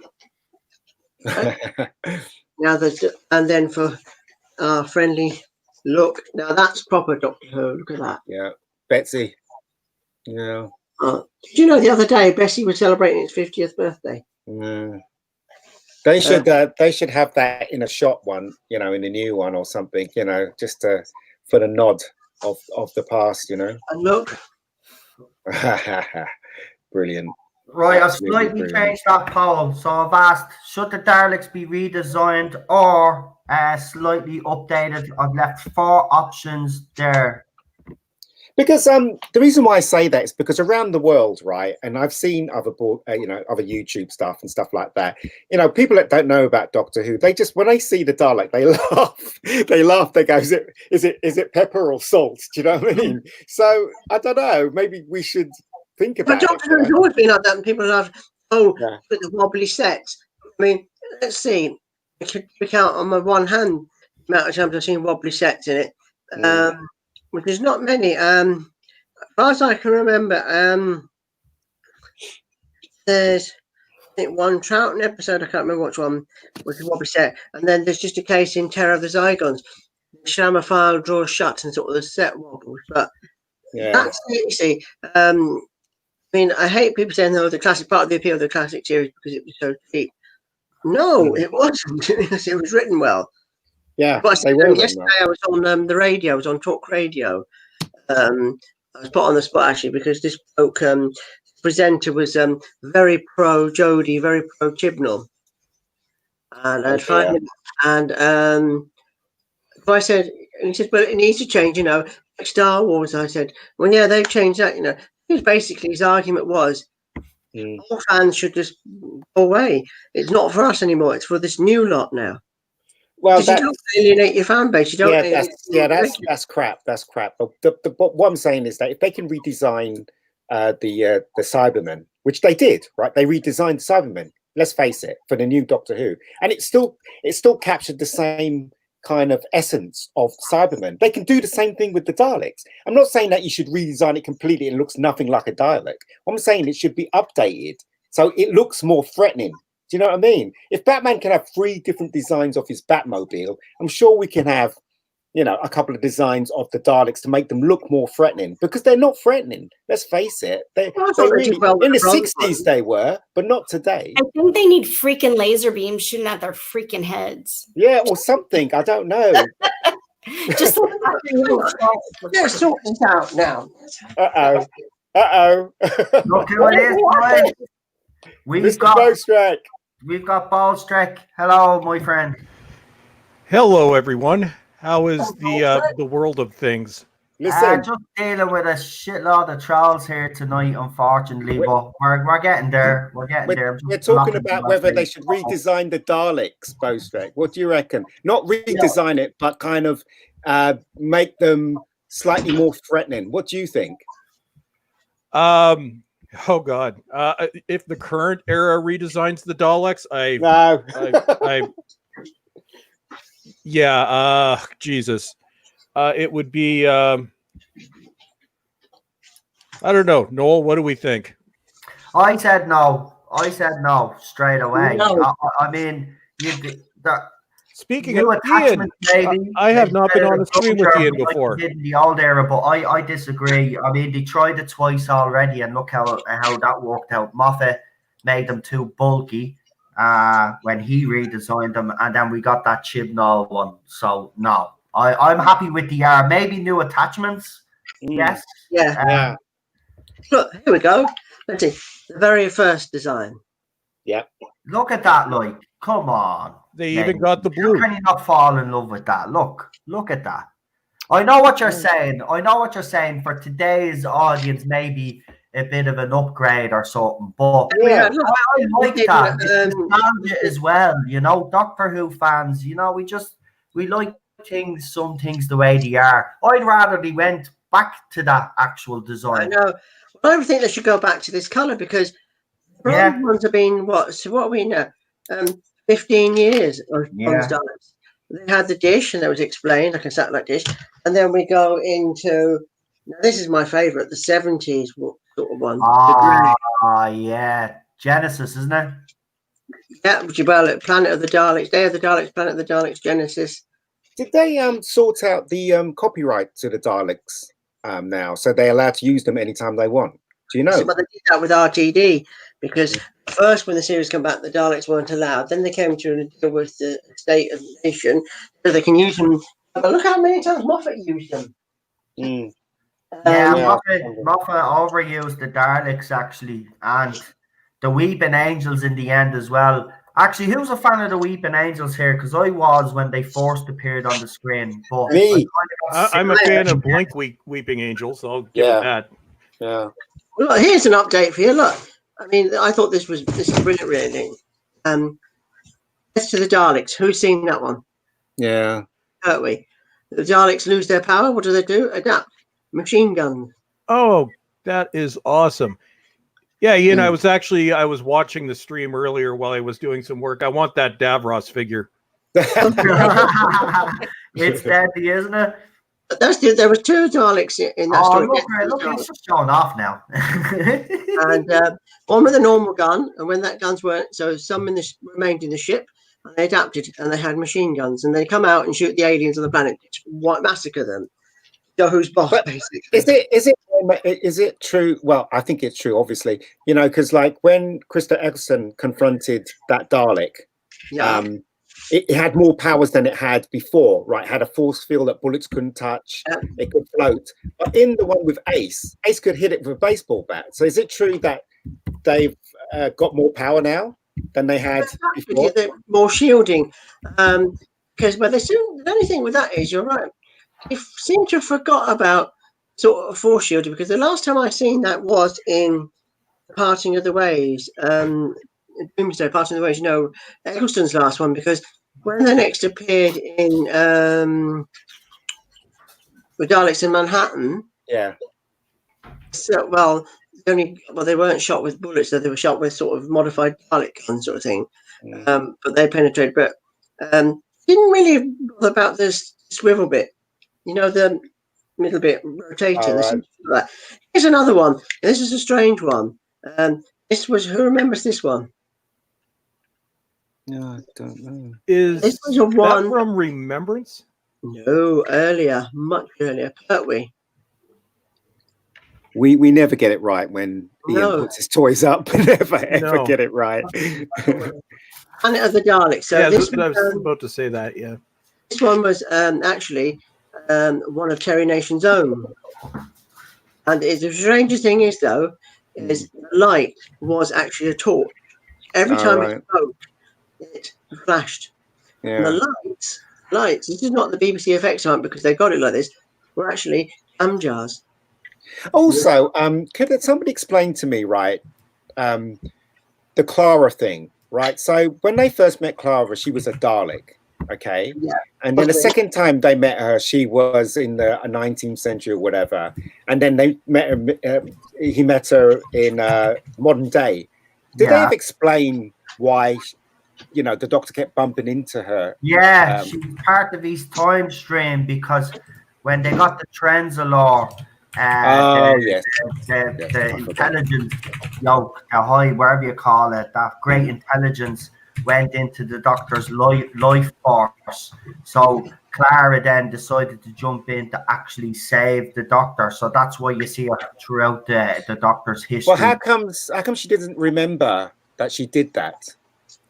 Because she was splintered to all different parts. Yeah, she was. I see. It was different versions of the same character, Yeah. which explains her first two appearances. It was Clara, but time split Clara. Girl. How stupid of me.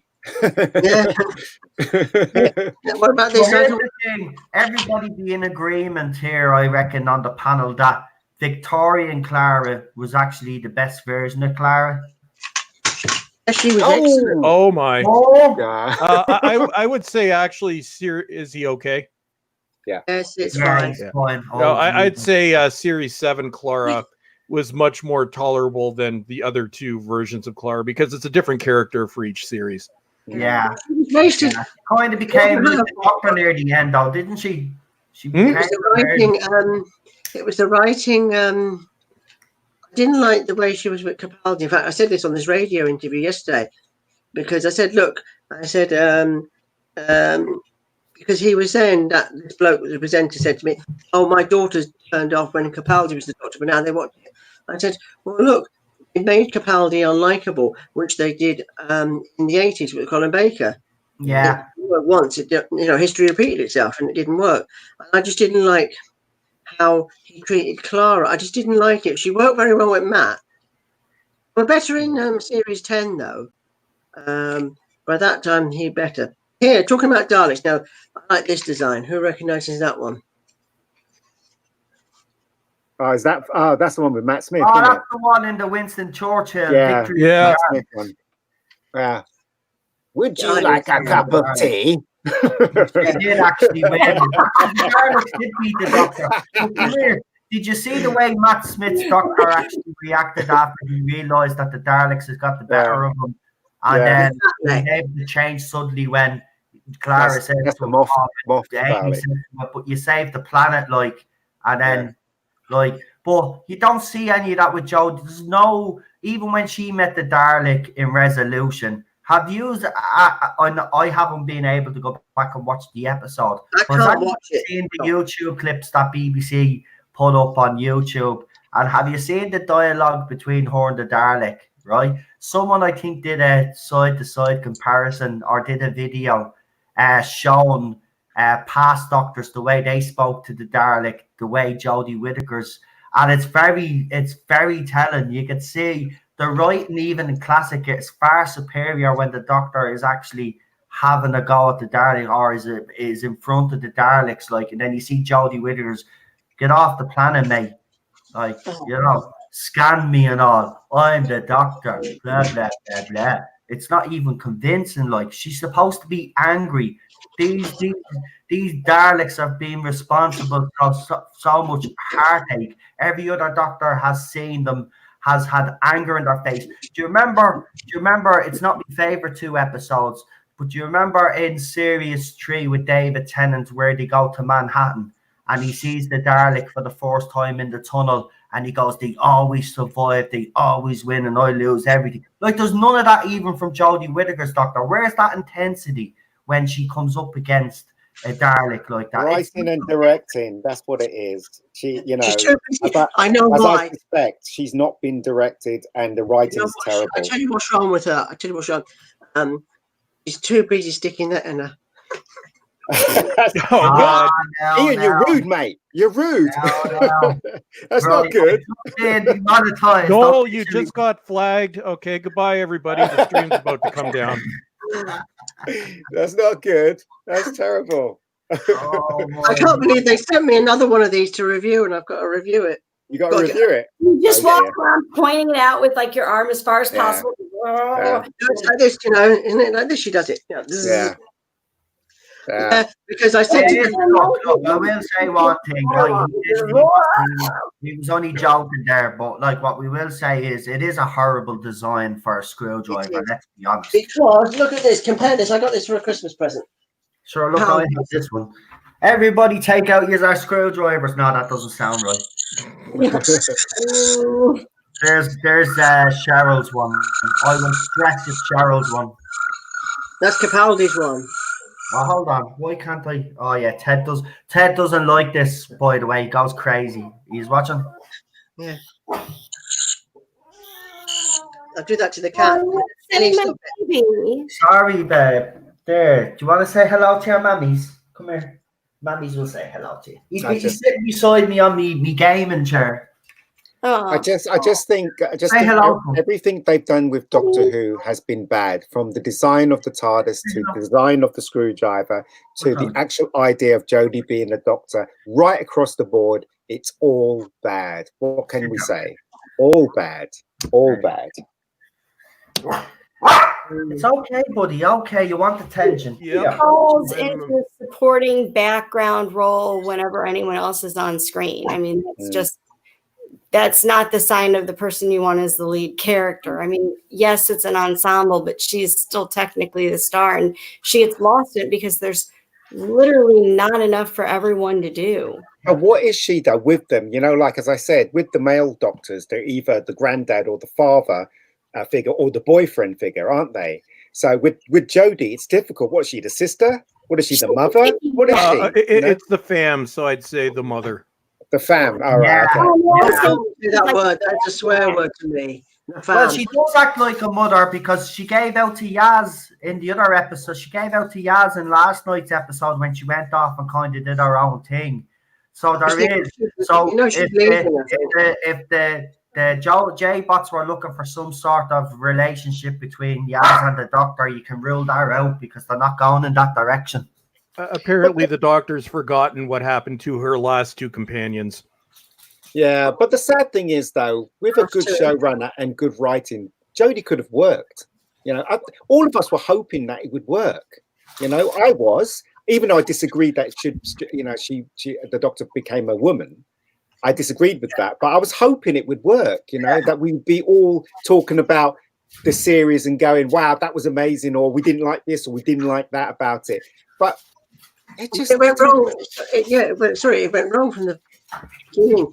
I mean, she falls from the space from the TARDIS to the air. So she comes through. How does she get crashed through a steel roof of a train carriage and not have a mark on her? Yeah, that's. I know she's a Time Lord, but she's done that. Anyway, talking about happier things. What's everyone's favourite cyber design?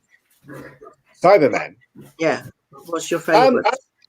I like the classic, the one from the Peter Davison era. Yeah, Earthshock. Yeah, I like them. I don't like the new one because they look. I don't know. They look a bit toyish. Do you know? It look like a big toy. Do you know what I mean? Hang on, let's show them then. I like the one where with Rosa's mom became the Cybermen. Oh no! Yeah, I like it. Yeah, I'm the dissenting opinion. The best thing about the Peter Davison ones is that you can see their mouths moving in the mask, which I thought was really cool. I can't get behind that. I just can't. They make me giggle too much. All right. I actually like. Someone's just put it up there. The 10th Planet Cybermen are my favorite Cybermen. Actually, there's your one. Look. Do you know what? When they first came out, I hadn't got a problem with them. Actually, that first Cyberman episode, with your man from Only Fools and Horses, wasn't it? Yeah. That was a brilliant. That was actually very sinister. Yeah, that was a good story. Great. How many people thinks that the Borg copied the Cybermen in Star Trek? Because literally the Borg is the Cybermen, right? It's always been a theory, and I'd say there's some validity to that. Well, it's like the Matrix movies ripped off Doctor Who. Yeah. By literally calling it the Matrix. Yeah. That's your favourite one? That's the ones I like. That's the ones I like. Do you remember Attack of the Cybermen? Yeah. Because, do you know why? Right? Because those Cybermen, right? You can tell they're half human, half robot, right? Yeah, I like that. Oh, with the new ones, they just look like robots. Do you know what I mean? There's nothing human about them. That's something. John Cybermen, silent and deadly. Oh, do you remember the black one from Attack of the Cybermen? Yeah, yeah. The Stewards. Well, have a look at this one then. Oh, awesome. Just tell me where you live and I'll rob your place, mate. Yeah. That's cool. Listen. Heck off, man. You're something else.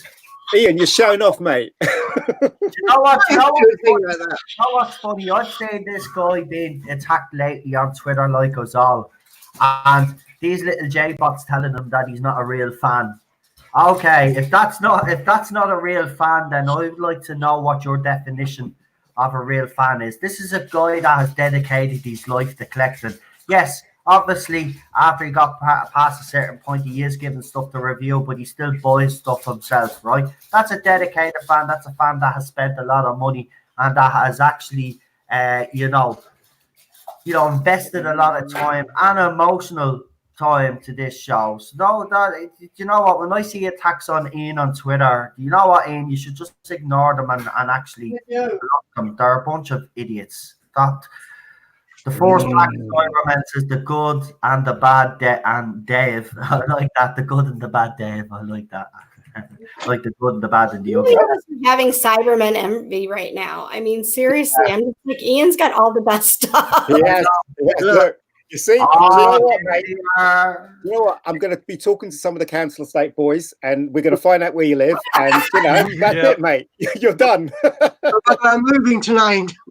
It's all right. That's the creepiest version of the Cyberman. It is, yeah.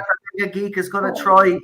We've got the evidence. You're all right. I love that design, though. Oh, that's amazing, man. Yeah. Seriously. I want to ask you, Ian, actually, because as you know yourself, the Cybermen are going to be featuring in this series. Will you? God help us. Do you think you'll actually get them to review?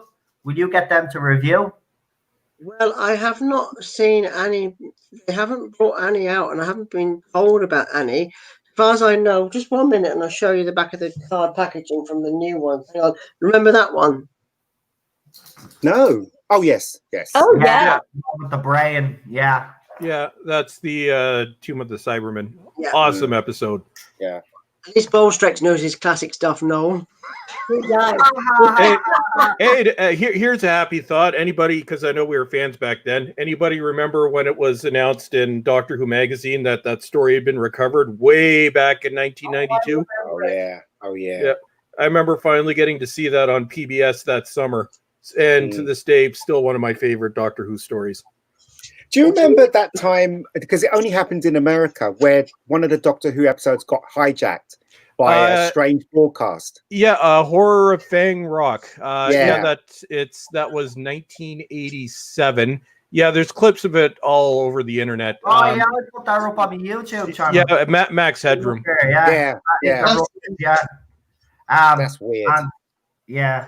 Well, here's the thing. It keeps slagging me off there, right? But here's the thing. Cheryl will tell you, I've been watching Classic Who for the past few months, and the thing about it is, it's just so much information. I don't know what it is. It's just, I'm not like Ballstreck and you and stuff. Like, if someone says to me, what's that? I just I'm not one of those people that has I can't retain information. I have to keep watching if you get what I'm saying. Yeah. So, I know what they are. I just can't remember the episode that they're in. It happens. I mean, but Classic you all the time, and it's pissing me off because this is Bostrek, I want to ask Bostrek a question. Yo, yeah, listen, Bostrek, listen, what would you do if you look? I've asked this to Noel as well. If you were hired as the showrunner now, what would you do to correct or change what's happening now? What would do you have a plan? Do you have a plan? Well, yes. My plan would be first, everybody currently involved with the show is fired. Right. I would bring back Murray Gold and the competent effects people from the Moffat RTD era. Cool. I would actually campaign for a joint production agreement with Amazon Prime, so it's not just the BBC that has full say. And I would bring back Paul McGann. Oh. And I would add more than bloody 10 episodes. Oh, I would go back to 13. Yeah. No, I would go back to I would go back to 14 when it was 13, back. 14. We could do what Star Trek did for years, which was 26 episodes, but then you'd end up with filler. So unless you're the current the last two series, but other than that, that's pretty much kills off filler episodes, which are good. Yeah. So that means you would be going backwards in time, right? Because if you're going to be using Paul McGann, you would be going backwards.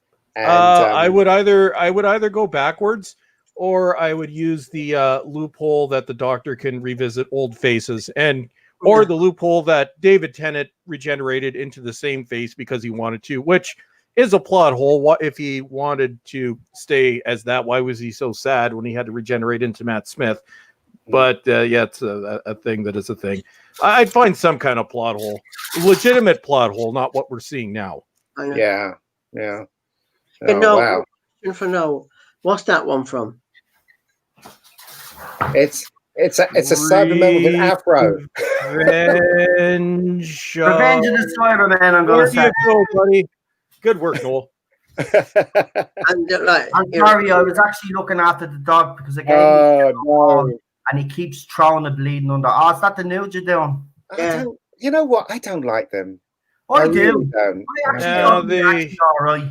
This is what's coming out, by the way. Look, this is all that's been announced so far, so I only know what that is. So I haven't got the Dalek yet, and I haven't got Bradley Walsh, Graham O'Brien, no relation, thank God. You got the Jadoon, Graham, her in blue, her in red, the TARDIS, and the Dalek and the Sonic. That is all. And also the only other two that have been announced but no picture seen is Yaz and Ryan, which will be a B&M exclusive, I think. And that is all that's coming. So Cybermen, I don't know about. I don't know. I haven't heard anything yet. It depends. I mean, they never did the Smith's later one. You know, the Smith's Capaldi ones, the Nightmare in Silver. They didn't do them. They did them in their little 3.75 inch size. Does anybody remember that time when they introduced Peter Capaldi, and they had that big thing about it with Zoe Ball, and they had an audience there? Does anybody remember that? Oh, you're talking about the announcement? Yeah. I watched it live. That was awesome. Same here. That was brilliant, and the excitement on his face. And when he was telling the story, when he was told, and he told the story that he was talking to a Doctor Who fan, and he had a photograph taken with him, and he knew he was the Doctor, and he wanted to tell him that he was going to be the new Doctor, but because obviously he couldn't say that yet. And he was telling the story. So he said to that kid, little did you realise you were actually standing beside the new Doctor, and had a photograph taken with him. Peter Capaldi is everything that the Doctor should be. Yep. On and off screen. Now, Bolstrek has met the guy personally. Other people have met this guy. He is still out there embracing the Doctor Who fandom, even though he moved on to other projects. He walks around the street and is stopped, and he never complains. Takes that photo, goes to fan events, and even when the fan events are shutting down, he asks if he could stay if there's still fans there wanting his autograph. He's one of the nicest men that represents Doctor Who. And in my opinion, I believe he was pushed. And what a bloody shame, because that's an ambassador. That's how you represent Doctor Who and this fandom. Can you say that the current this current production team and this current cast have embraced the fandom like Peter Capaldi? No, and that's why Peter Capaldi is attacked so much. But Balstrek, you just let everybody know what your experience was like meeting the great man.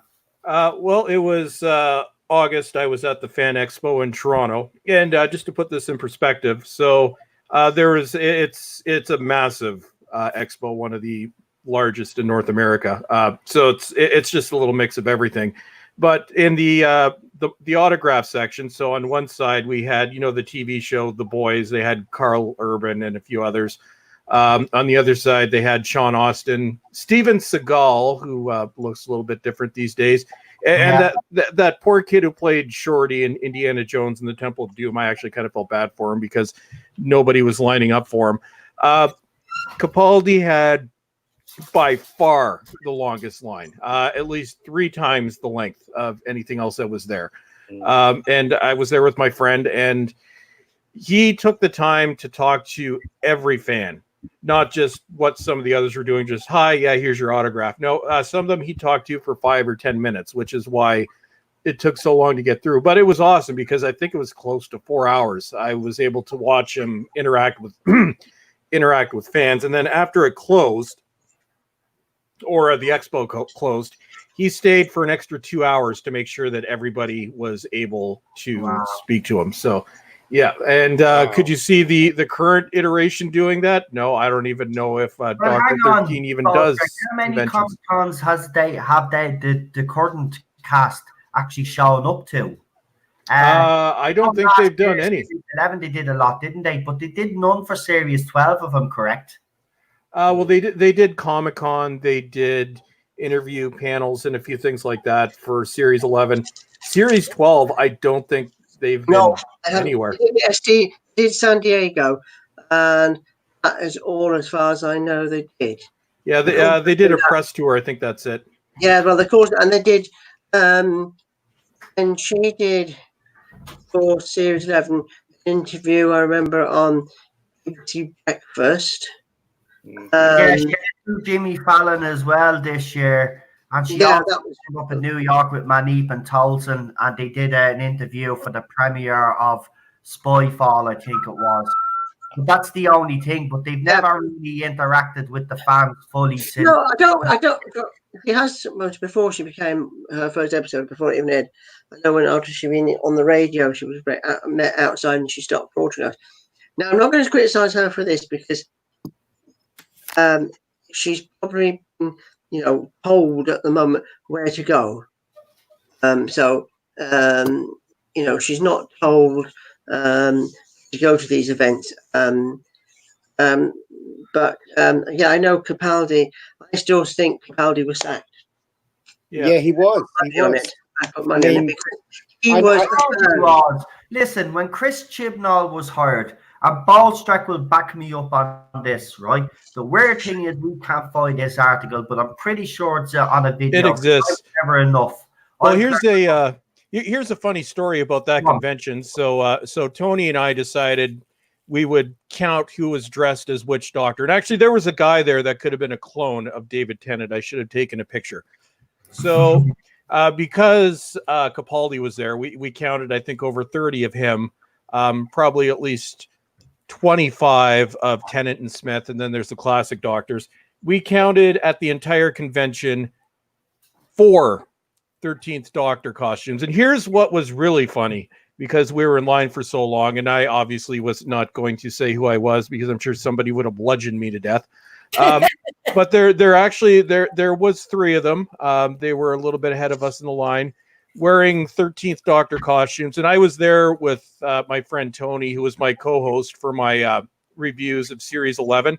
I think they recognized our voices because they were giving us death glares. It was actually kind of funny.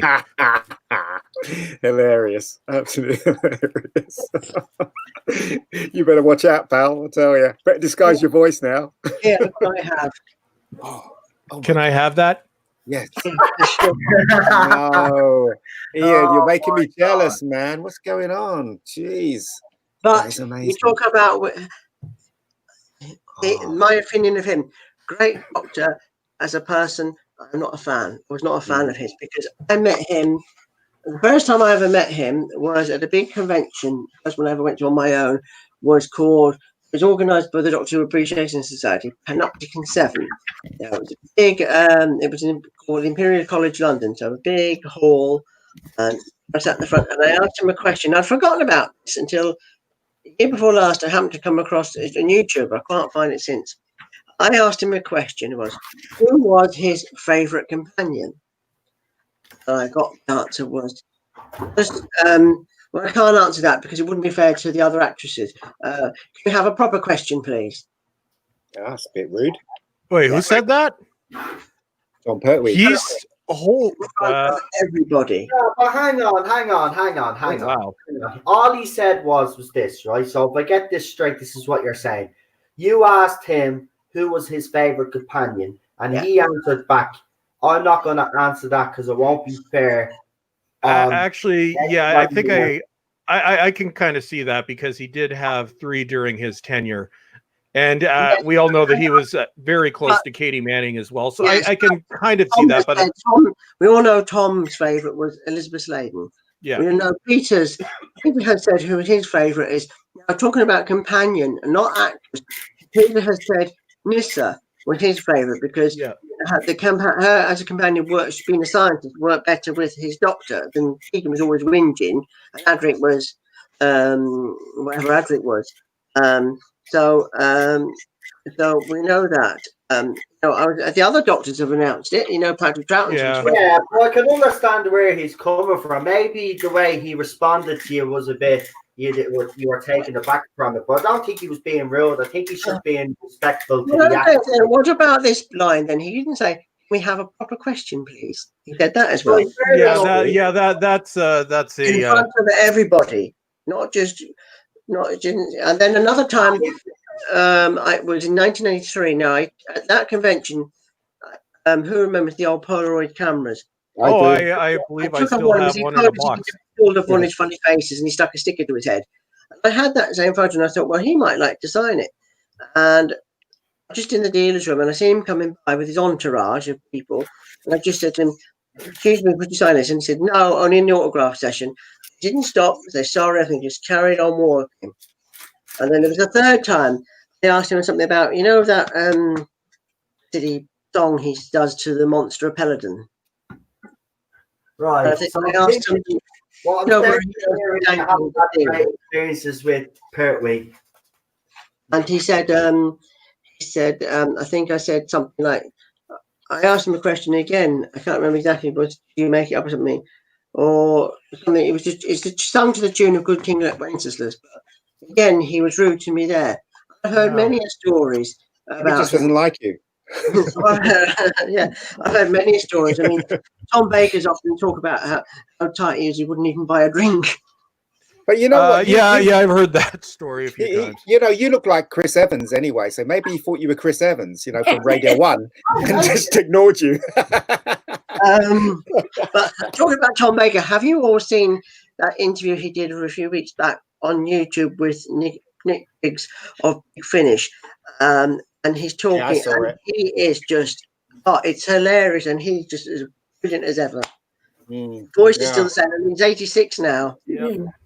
I know a friend, right, that told me in confidence, which I'm telling you guys, that he went for a drink with Peter, and Peter said to him, the reason why he left Doctor Who was because he was disgusted by the way the first Doctor was being treated in the script. When he read the script, he obviously couldn't say anything to his employees, but he was very upset on the way they treated the first Doctor. He was upset about that script, but would it be enough for? See, this is why I think he was pushed, right? Because when Chris Chibnall, and as I said, Paul Streck will back me up on this. This article did exist. Now, I did do a slideshow videos when I used to do them of articles, and I do the odd one now still to this day, right? So I'll have to look for it, and hopefully it's still there, right? But we seen an article, right? Me and Ballstreck and a few others, not just us two. And Peter Capaldi was saying how much he was looking forward to working with Chris Chibnall because he worked with him on Torchwood, obviously, right? And he said that this was something that he was looking forward to. It was a collaboration that he was actually, because they worked well together. He was praising Chibnall to the hilt. Within the space of 2 weeks, he was on BBC Radio talking to whatever her name is, Zoe, whatever our face is, and he broke down crying. He broke down crying, and he said he was leaving Doctor Who. So you mean to tell me within the space of 2 weeks, saying that he's looking forward to working with this man and they're gonna create something brilliant, and then within the space of 2 weeks he just we know something when sorry, go ahead, Meguki. Well, here's the thing, that line at the end of his episode, his regeneration, right, was forced. That line where he says, I chose to let you go, or whatever that's I let you go, Doctor. I let you go. Yeah, that line. My friend was saying that was in response to fans' claims that he was pushed out because BBC were conscious about it. So it was written in. Yeah, my friend was saying that he didn't want to go. He said he wanted to stay as long as Tom Baker. That's what he said to my friend. So that was the thing. He didn't really want to go. And I do believe he was pushed, basically. Oh yeah, I read because I also know that thanks to him and Moffat, they had left after the end of Series 10. And when Chibnall said, "Oh no, I can't do a Christmas special. I don't want to do one," and Moffat was concerned that if he didn't do one, they would lose a slot, which they now have. So they both came back to do a Christmas special. But I mean, you know what? He was just getting. I'm not a fan of Peter Capaldi. I think he's good. I thought he was only getting warmed up, to be honest with you. Yeah, he was getting a few more serious lessons, and I thought he would have been even better than what we got. So I didn't like the way they treated him when he first started. I didn't like the dinosaur thing and and all that crap in the first episode. But he was getting better. I was beginning to like him, and then suddenly he's gone. Crazy. What's your favorite? Here, I'll ask the panel. What is our favorite series of Peter Capaldi's? The Who Done It one when he was on the train. I really loved that one. The Mummy on the Orient Express. Yeah. That Listen, I would put that up there as well. Flatline. Flatline, yes. I like the Dalek one. Well, I like the Dalek one apart from the beginning bit where he's got the tank and that. That's a bit. Yeah, I didn't like that entrance. Just like a bit there, but I like that bit. Yeah. I didn't like the Robin Hood one. That was boring. That was a fail. So early in that season too. Yeah. In the Garden of Night, whatever the hell it's called, the Garden or in the Forest of the Night. Yeah, we used to refer to it as in the Forest of the Shite. I call it after a children's BBC program, In the Night Garden. What? Sorry, I don't know the names of them. What was the one with the egg and the moon? Where the egg broke. That was terrible. That was the end of Doctor Who. No, that was. Well, hang on. That was the first time, and that's Kill the Moon. That's the first time Doctor Who, I think, jumped the shark. But not only what ruined it for me. Sorry, no. The one ruined it for me, that Kill the Moon, was it really, to be honest, beat me off. That girl caught in the TARDIS and then throwing up in the TARDIS. I went, oh my God, what the hell? Wasn't that the caretaker one? That was awful as well. The Caretaker, I thought that was awful. Yeah. Wait, which Danny Pink? Oh, God. Kill the Moon, though. Going back to Kill the Moon. Kill the Moon was just ridiculous in so many levels, though, because even the science in it didn't add up. Because switch the lights on. But hold on, you tell me that the moon breaks up and there's not giant tsunamis. They're all standing on a beach, for God's sake. Well, I'll tell you who was waiting it. A guest star. What was his name? I can't remember. To the guest star. He was in Porridge, for years, and then he was played Morvellon in Destiny of the Daleks. The Scottish guy. He was always the tough bloke in Porridge, and he was wasted in that. I can't think of his name. Yeah, I've watched the show too. I know who you're talking about, and I can't think of his name either. Yeah. He was wasted in that because he was sort of killed off in 5 minutes. Yeah. And that was just crap, right? Everybody turn your lights on for a decision. It's just total shit. It was like, what the hell? So what did you make of Missy's introduction ones, Death in Heaven and all that one? Didn't like those ones either, I must admit. The Ark, well, up until recently, I had reviews of that on my channel. That's a whole other story. But in my reviews, when you could see them, I speculated early on that this was probably the Master. The other theory was this was going to be the Ronnie, which I discounted because, Kate O'Mara did a great job. The Ronnie was only in 2 stories, and one of them might be the worst story in Doctor Who history. So I kind of felt they were going that way. Moffat, his style, really was delving into the Doctor's past, and I'd say about 75% sure that it was going to be the Master, but I actually did like the reveal at the end. I think it's one of the last times that we've been genuinely surprised in an episode of Doctor Who. So I like Missy. I don't know. I think Michelle Gomez is an amazing actress. Brilliant. Yeah, she's brilliant. Yeah, Dark Water and Death in Heaven. But then someone pointed out to me, and it was true because he said, I remember a guy.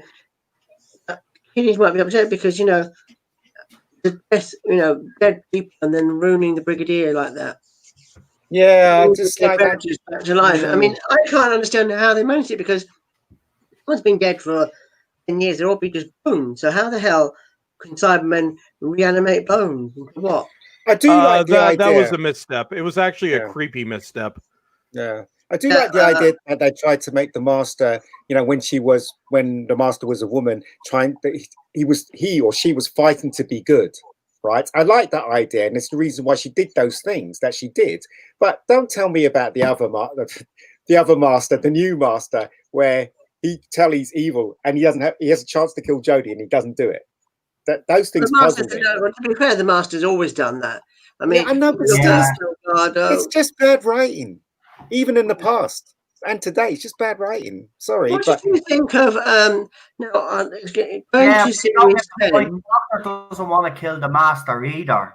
The Doctor wants to try. If you look throughout the history of the show, the Doctor has always tried to save the Master. They always try to see a redeeming Planet of Fire. You see it in Series 10, especially in Capaldi's era, where the Master or Missy kind of redeems themselves. You know what I mean? So, I mean, that's all the Doctor wanted. The Doctor just wanted their friend back. So that's why the Doctor or the Master never really wanted to kill each other. They never really did. There was he did try to. Sorry, no. Remember Planet of Fire, Peter Davison ones. That's right. He emerges from the fire, and then the Doctor has fiddled with the controls, and then you think he's dead because he ends up burned alive. And as the Doctor says, and the Rani, the Sixth Doctor says, last time I seen him, I thought he was burnt to a crisp. And also, right, the Master when Peter, not Peter, I'm talking about the third Doctor. Oh God, it's gone right in my head. What's his name? Who's the third Doctor again? Pertwee. Pertwee, yeah. Yeah, when the Master was up against Pertwee, he was always trying to kill the Doctor. Always. Yeah. So, what? You know what I mean? Just. Yeah, I don't understand. They'd always end up working together to stop the Master's evil plan in some cases. It goes wrong. They never really wanted to kill each other. It might look like that, but they've never killed each other because none of them have succeeded. Even the Master forced to regenerate just to piss the Doctor off, if you remember. Well, that's the thing. This is what I think, that the writing needs to grow up. Even then, it needed to grow up. But that's what I keep saying this. Doctor Who's writing needs to grow up. You can't just keep having a twirly moustache villain all the time, because this is what they're doing. Anyway, I digress. Yeah, few things to show you. Who's that? I don't know who that is. Martha. That would be Martha, one of the Martha Martha from Batman and Superman. Martha. That cast, but that's Martha Jones. Yeah. Well, yeah, that would be the character that the current regime would prefer you not talk about.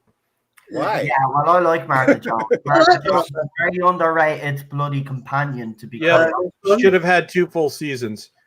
That is a slightly overweight David Tennant. Yeah, yeah. Or he's got a lot of chest muscles. Yeah, hasn't gotten away from him yet. Yeah. In fact, you need to pat him down, Cheryl, because he's got a lot of chest muscles. Recognize this one? My favorite, the Madame de Pompadour episode, the Clockwork Villains. What's the episode called again? The Girl in the Fireplace. There you go. See? Yeah. I like that episode. No, seriously, I actually love that story. I know there's some people complaining about the ending kind of being a bit of a cop-out, but seriously, I actually like that. And the letter that he reads as well in the fireplace, that's Doctor Who. And even the part where he wants to keep the horse, that's proper comedy. That's the way it should. That's the Let you keep Mickey. Yeah. Yeah. You're not keeping the horse. Will I let you? Shall I pull off the head? Let you keep Mickey. Go on then, Ian. Go on. Shall I really know? Pull off the head? You can pull off the head. That is cool. Why didn't they have toys like this when I was a kid? Yeah, same here. We did have Action Man though. Do you remember that? Oh yeah, we had Action Men. They didn't look like the actual characters, but we had Action No, Men. they didn't. Actually, we were grateful what we got, Ballstack. Well, actually, I still have in my office a box. They're all open and beat to hell, but most of the original Star Wars figures from the early '80s. Next one I've got to show is just for Bowles Trek because this is his favourite. Oh, goody. Oh, that's thanks. That's wonderful. That is yes. Is there a switch in the back of that thing so her face could get scrunchy? I've had that image on many a tweet today. They love me, so yeah. That's you can shrink her head. Okay, awesome. Yeah. To answer your question, Cheryl's favorite Doctor is, if I'm correct, I better get this right, is David Tennant. And my one in the New Who era is Peter Capaldi, closely followed by Matt Smith, then Christopher Eccleston, and David Tennant is last for me. He's not. Look, don't get me wrong. He's not a bad Doctor. I just think the others were better than him.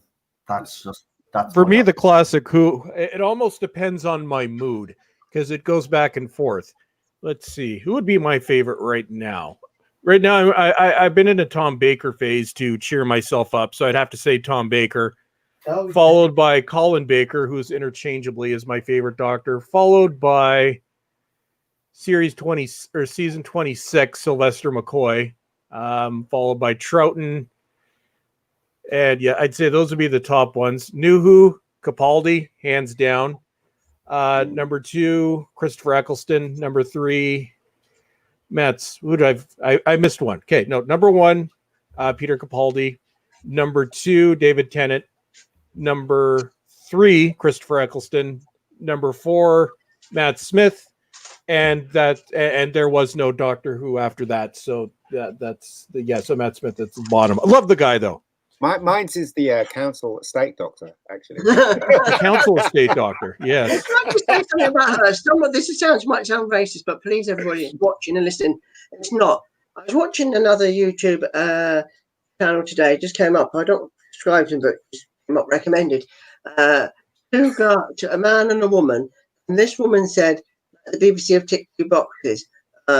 One, because Dr. Ruth is back, and 2, she's fat. And I thought, I never thought of it that way. Good. Yeah. Thought, she's big boned. You're not supposed to say the F that's word. no bigger build. Yeah. Anyway, I got some old things to show you. I thought we'd go back in time, talking about Tom. This is from the 70s. No. Oh no, please give me that. Yeah. Now. I like that. Man. How would you like to see it look? And I have one in the box as well. That would be. Oh my god! Wait, is that an original? It is. From that would have been 74, 75? Yeah, it would have been. No, 76, 77. 77? Really? Okay. Yeah. Yeah, as it looks like. Yeah, actually, with the because you could tell by looking at the pants. Yeah, balls check. Just in case you don't actually know, Ian has 2 world records for the most Doctor Who merchandise. Ian, Well, I gotta. Ian, do you have a YouTube channel?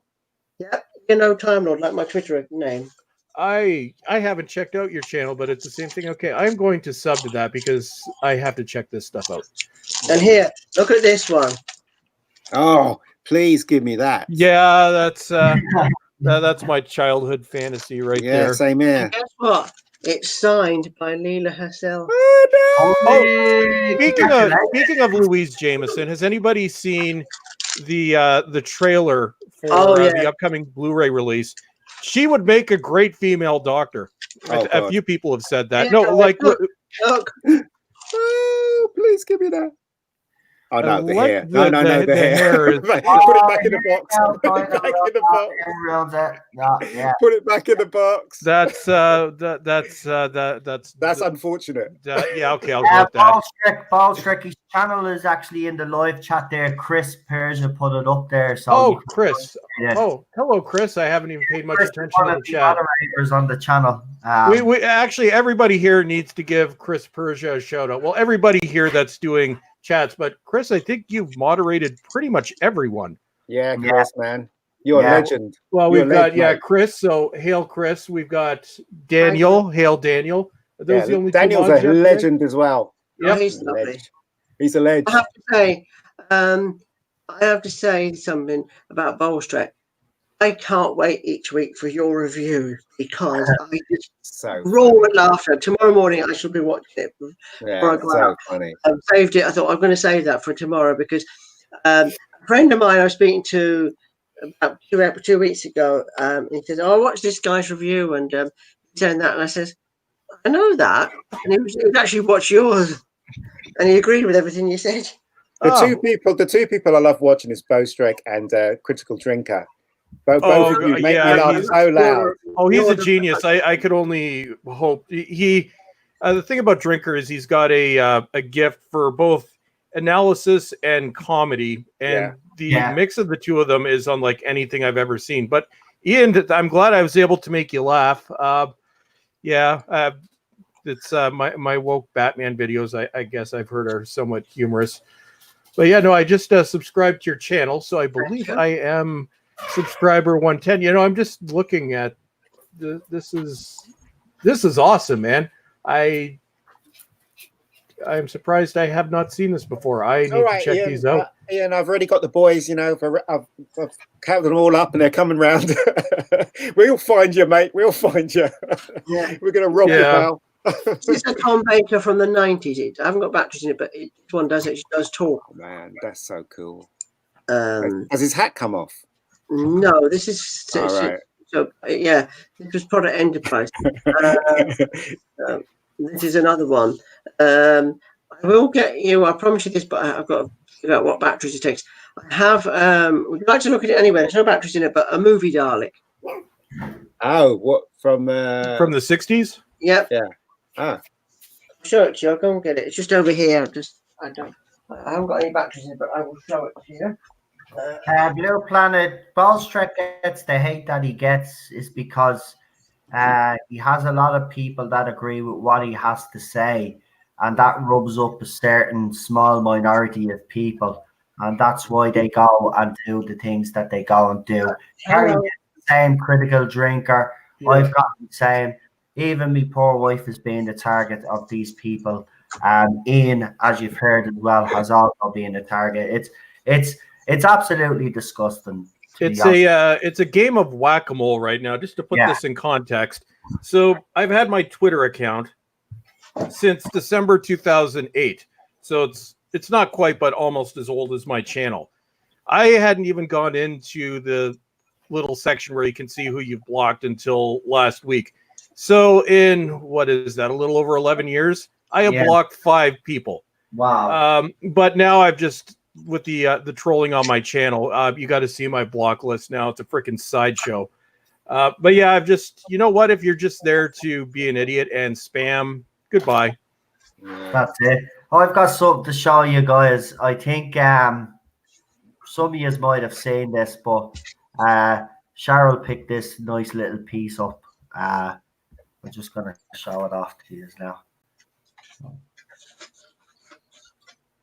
I remember those books, and that is awesome. That was the Mr. series. So is that Mr. Doctor?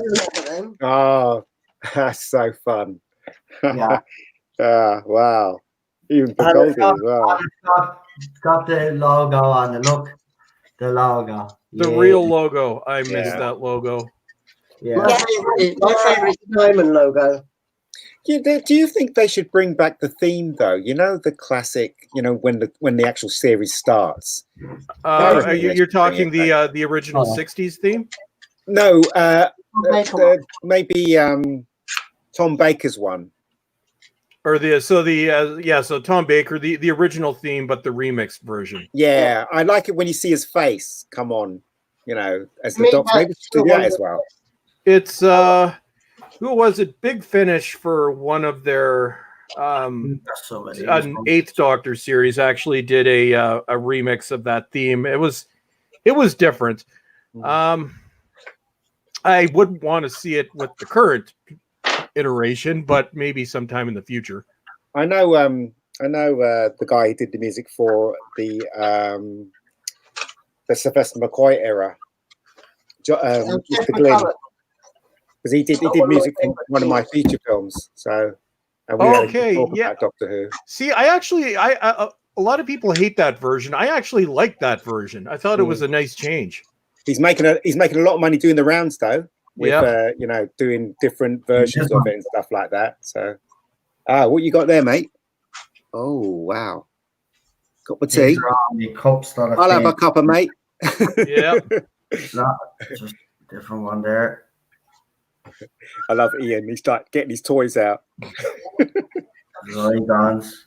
I was showing this one off. I don't know if you've seen it, the Don't Blink one. Yeah, that's good.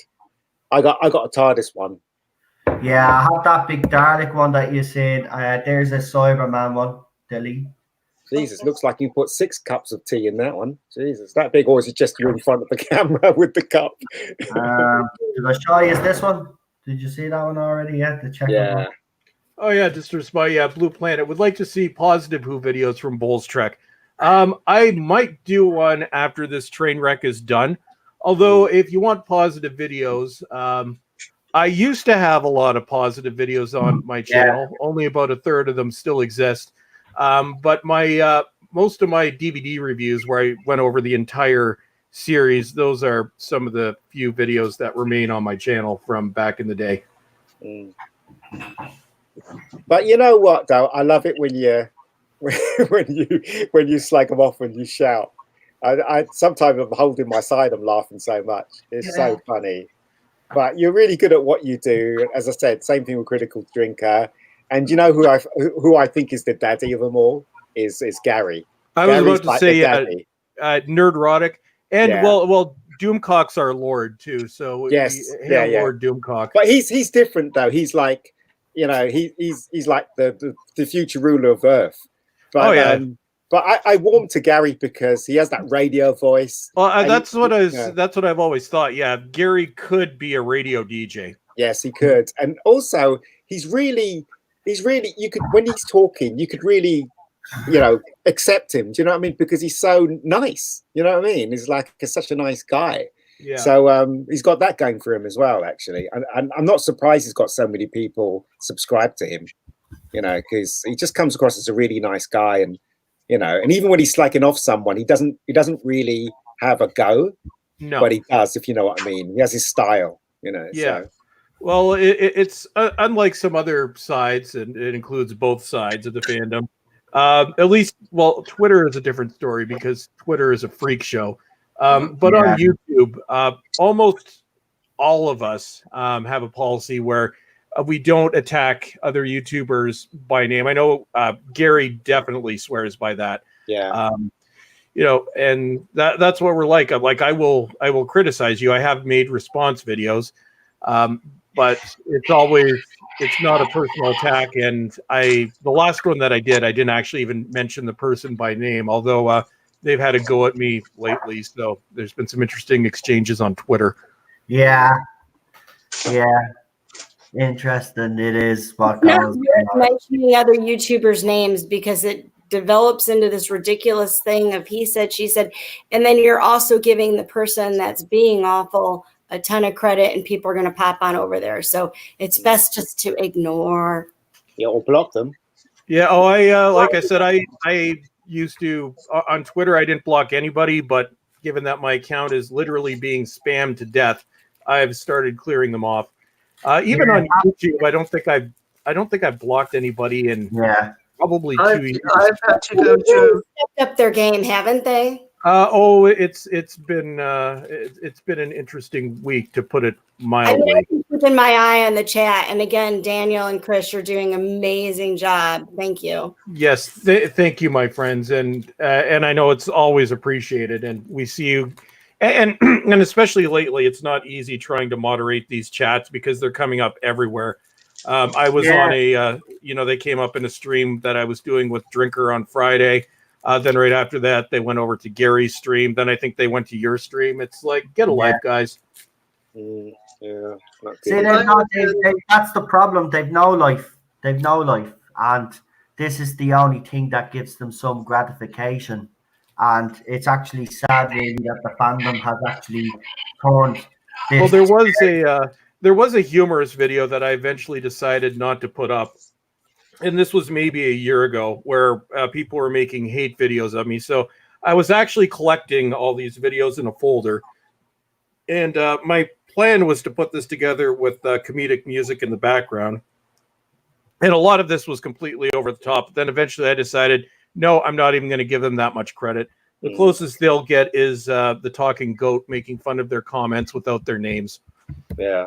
I remember when I was in school, right, and I had a Dalek, and because I was such a huge fan of Doctor Who, and I got beaten up, and my Dalek got crushed by. Oh my God, dude! I am so sorry. See, that's why you never bring your face to school.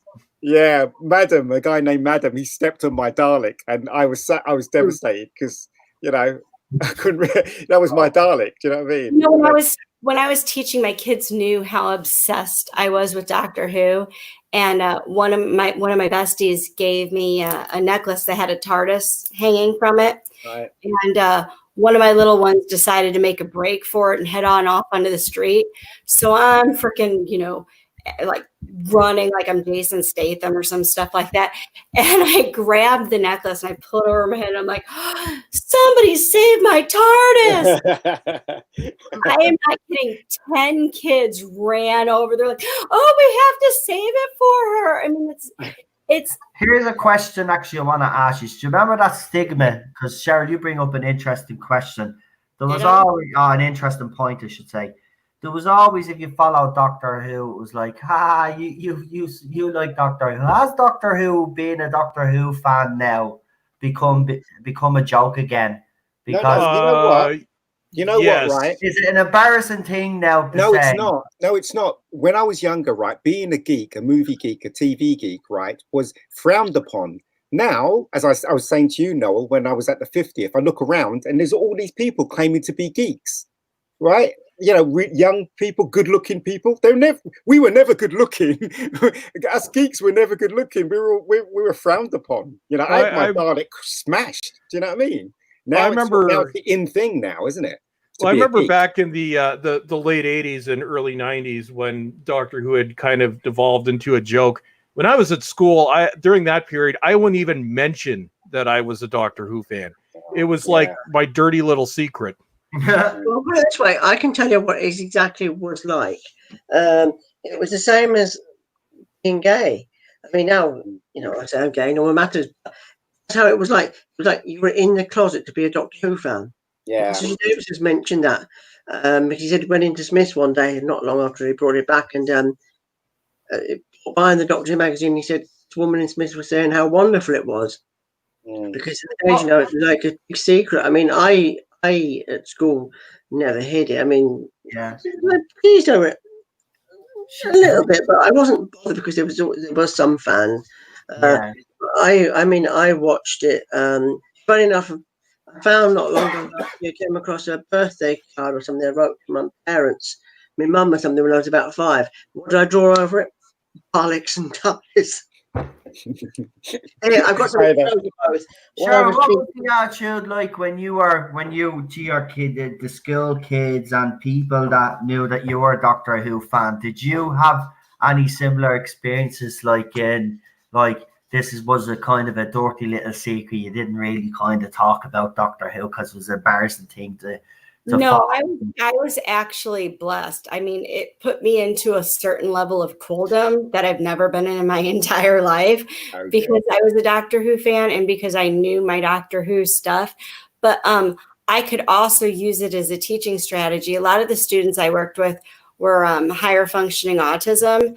And for whatever reason, they lock onto that. So I must have used the shadow proclamation to get some kids to do stuff.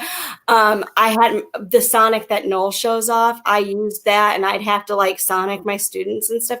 And I'd have kids run into school. Oh my gosh, did you see Doctor Who? I mean, it was like I had a little following of my little Doctor Who. And other kids. Cute.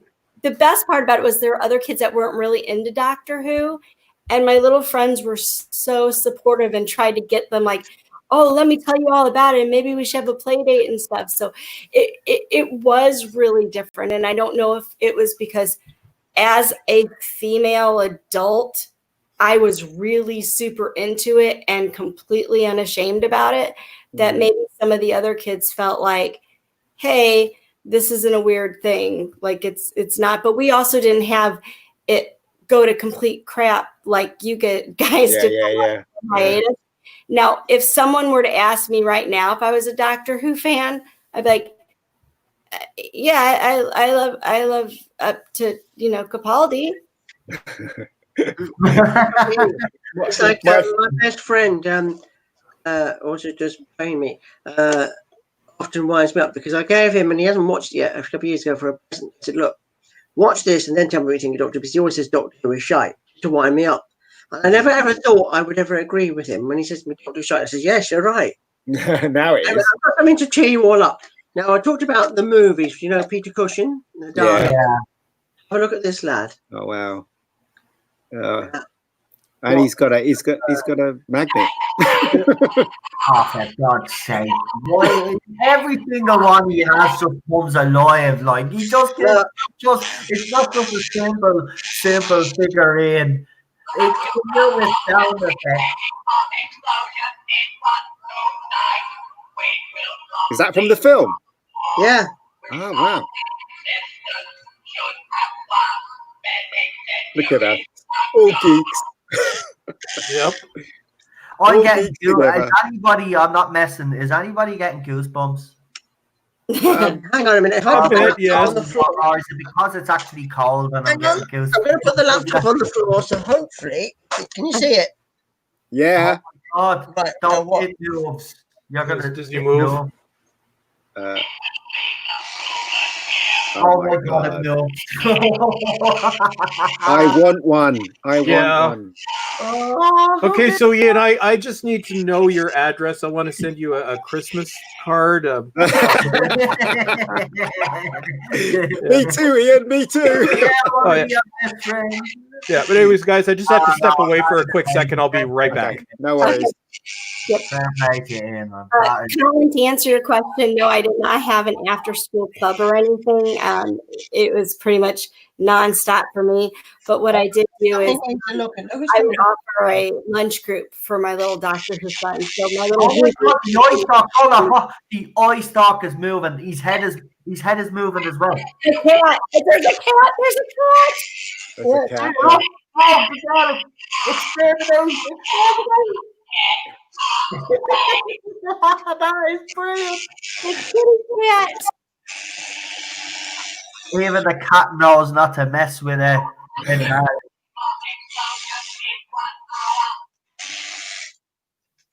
episode, yeah.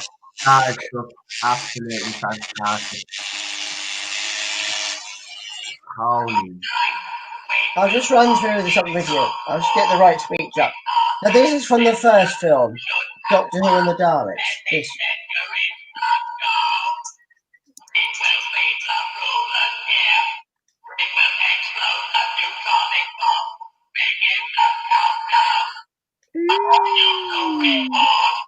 I want one. Now, that one, you will exterminate, is from the second one, Daleks 2150 AD, that line. You know what? One thing I don't understand is how come they didn't mention Bernard Cribbins was in one of the movies?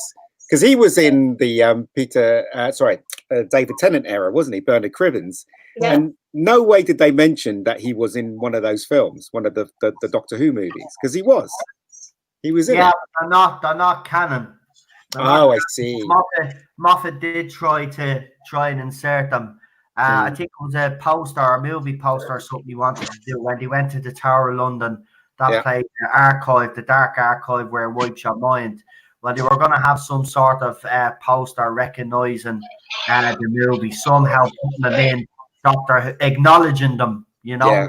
But something about there was something either with money or something. Ian, what was it again? Because you actually said, what was it? Do you remember the Peter Cushing? They were going to put it in the 50th anniversary. They couldn't afford it because they had to get the rights to mention the movie, and they were going to put the poster of I think Dalek Invasion of Earth. The story was Ian and Barbara had sold the story to make a movie. He couldn't afford it in the end. You know, they didn't have the budget for it.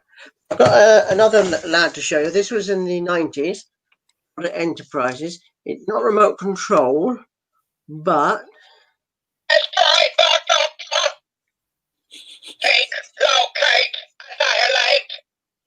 was he saying he wants some cake? Did he say?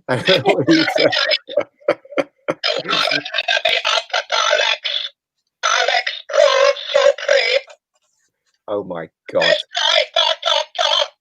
Please. They don't need to change. See, I'm in the belief they don't need to change. If they're written properly, they're sinister enough.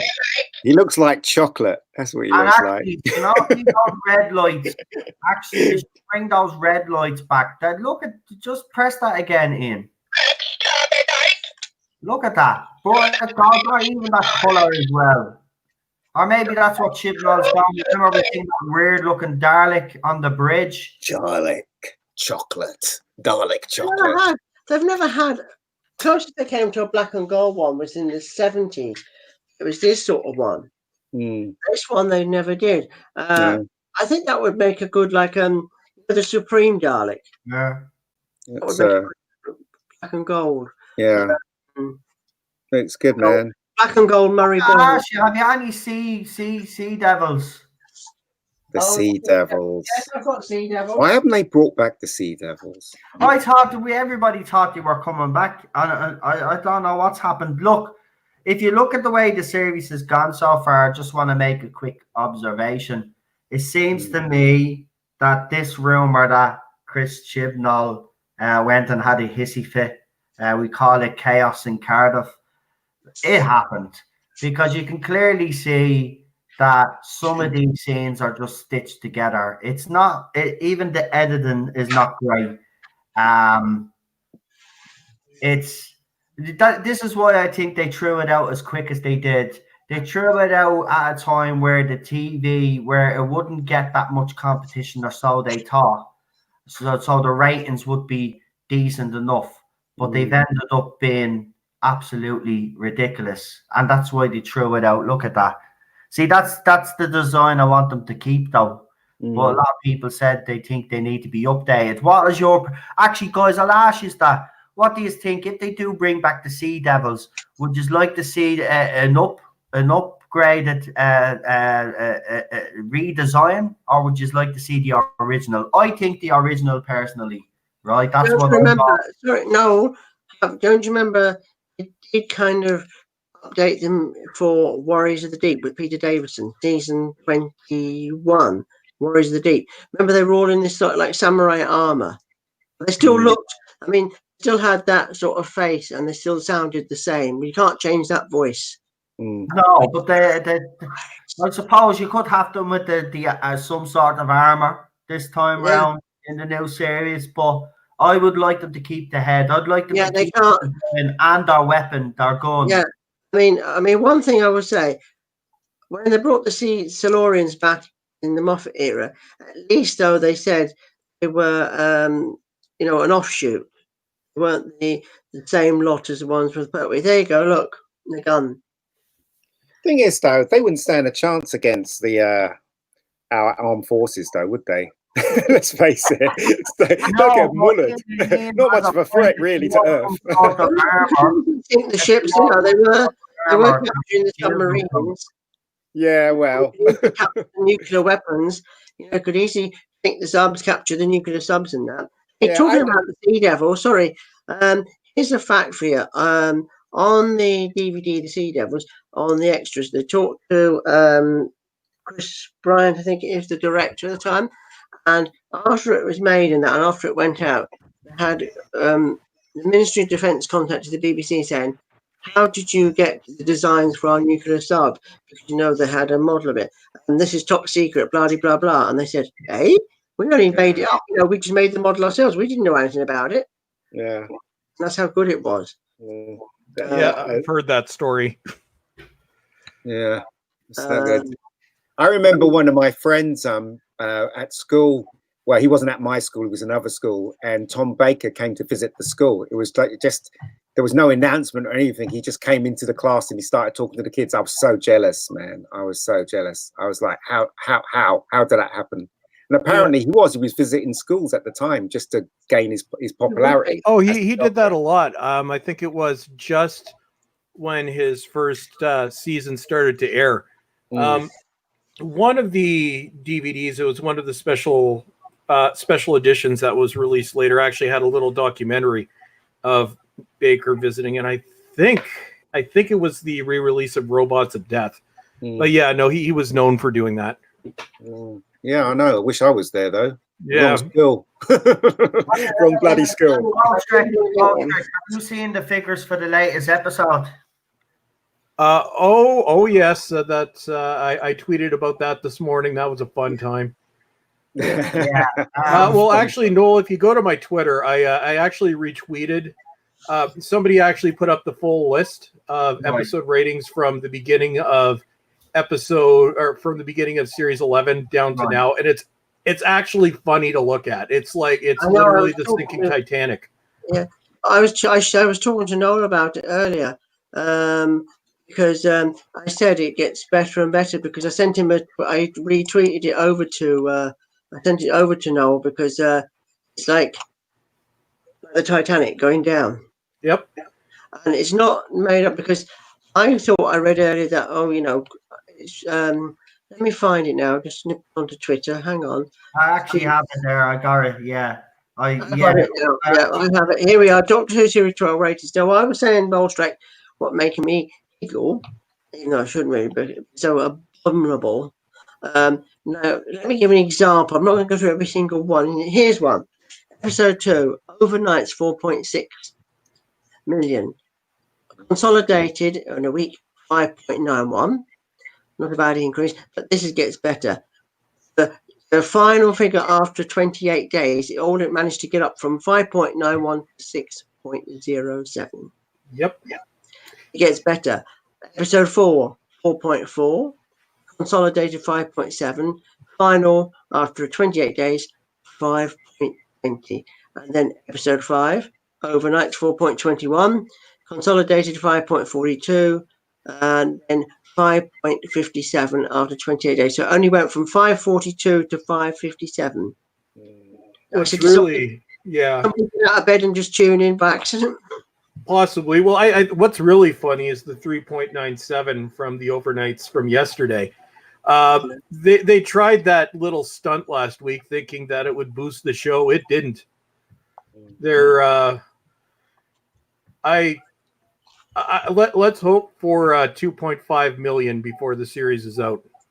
Well, let me ask you this. Neurotic come out with this recently on his channel, and I was interested by this. he was saying that, like, I think it's over in the States or something. They do it now. I forget now. The BBC are fiddling it a bit. No, Netflix. That was it, because he said Netflix count now. But if you turned in and you watch it for 2 minutes, they count that as a viewing figure. Yeah, they do. And he was saying now he was thinking that the BBC may be doing the same sort of thing. I don't know anything Well, about if they are, that makes it even worse, doesn't it? Let's face it. Well, I know that the overnights, as far as I know, they're still broken down into blocks. I think it's either 5 or 10 minutes, so it's the average of what that was. But in terms of what the consolidated and +4 is, because the consolidated includes iPlayer, so as far as I know, I think consolidated includes clicks, like just clicking on the video. Yeah, that's The not viewers on IMDb are very bad. Oh yeah, it's a disaster. I haven't even looked into what the ratings are in Canada, but I probably should. I know nobody is watching it, like nobody. Well, I just see that. I mean, here's a fact for you. I said to another friend of mine recently. Now, before, in all my time watching her, I've been obsessed with it as I have been.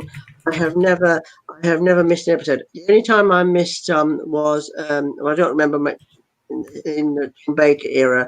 You know, I was only young, so in the summer or something we were away. So I don't remember some of them. Of course, I've seen them all on DVD. I missed one of the season 18 Tom Baker's last one because I got the time wrong. And then I did miss Peter Davison's Caves of Wonders Part 3 deliberately because I went to do some work experience, sort of have a look at a bank running, and I thought, well, that's a bit more important, you know, for the future. I was only 16 or something. I've always stayed in. I would be so glued to the sofa, seat, wherever, television on, zoomed in, ready to watch it. If I had to be in, I would say and watch it on that day. Nowadays, I just think, oh, well, I'll watch it if I want to. I'll watch it the day later. I ain't bothered. I mean, last year I actually forgot who was on. You said that to me a few years ago. I would tell you where to go because I gotta go. Right, just want to say the Mega Geek needs to scoot on off. And I must be going through now, literally. If you haven't watched, subscribe to his YouTube channel, Rebecca Gold. I think Daniel has been watching them and has actually been giving them high praise. So go over there and check out his YouTube channel. We will throw it up on the chat. Listen, Megan, thank you for coming on. It's a pleasure having you on. Thanks for inviting me. Yeah, awesome talking to you again, man. And at some point soon, as soon as I get to my live streams again, you're definitely on the list. Thank you very much, sir. I appreciate it. Cheryl's nice to see your smiley face. And Ian, man, I'm going to rob your place soon. All right, mate? My address. You ready to make a note of it? Sponsors Lane. All right, guys. Love you all. Take it easy. Have a good night. Bye. Right, we'll be sure we're going to be finishing up now in around 10 minutes time anyway, folks. I'll hang on then. I have to be getting to my bed. My cats are getting impatient with me. Yeah, no, I got to get back to work soon too. I was just I just wanted to pop on. Well, I was going to pop on for 20 minutes. I guess that was 2 hours ago. If you need to go, we can end it now anyway because it's been a great stream anyway. Listen, if the moderators could do us a favor and just throw up Ian's channel, Ballstreck's channel, and obviously Mega Geek or Rebecca Gold's channel. I think it's under Rebecca Gold. Before anyone goes, I just want to speak to Ballstreck talking about he saying comments on his YouTube. Now, since I brought up my first review of the new figures coming out yesterday, the Tardis, because I've just got a camcorder recently and I'm just getting used to it. And I've had as many likes as I've had dislikes, and I think the dislikes are more likely. Someone said to me probably, not my doctors, or they don't like it because it's not 100% accurate. But I had one earlier says, "I'm a crap, worst reviewer ever, and how come it doesn't make sense that you get it? You're not my doctor, and you're a hater. So how you got it?" As I said to some other idiot recently on Twitter, says the only thing I hate is asparagus. They think it's weird because I hate Jodie Whittaker so much, and I hate the series so much that they're sending me stuff to review. I have never said I hate Jodie Whittaker. I said I dislike the series. Yes, I said to him, "Look, I'm a collector. I will review it." Yeah, they actually had a go at him, Ballstrek, because you got a figure of Jodie Whittaker. You put it up, and they said, "Well, if you don't like Jodie Whittaker, why are you buying the merchandise and reviewing it and stuff?" They actually gave him stick for that, like. Yeah, it's Look above my head. Look above my head. Is not. Yeah, I actually just pulled up your video here right now. How shall I put this, Ian? Welcome to the shit show.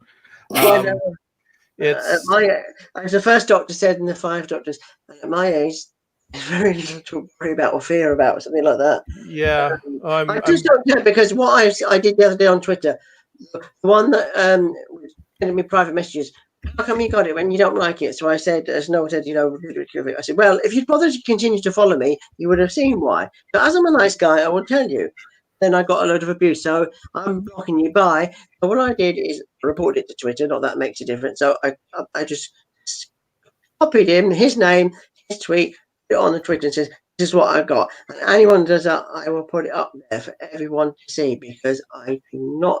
People know I don't like it. But I have not said I hate it at all. I've not said I hate her. Why would I? I just don't like her portrayal. I mean, I have to say that Dr. Ruth was better than her. Yeah, I've said that as well. That's pretty much the consensus. And it's just like I said to my friend tonight at the gym. I said to him, he understood, because I said you can't say you dislike it, because then you become a hater. I have just seen that coming on here. Thank you very much, Noel. So many people now feel the same. On Gary's, watch Gary's and yours, so many people are saying it now. And there is some on Twitter, though. I have to say, a couple of guys, 3 people I know to follow me on. I think they follow my channel. One just recently subscribed. He's a pro Jodie. We disagree, we just a difference of opinion. And a couple of others that do. As one said, he doesn't like it, but he's not a hater, or he's entitled to his opinion.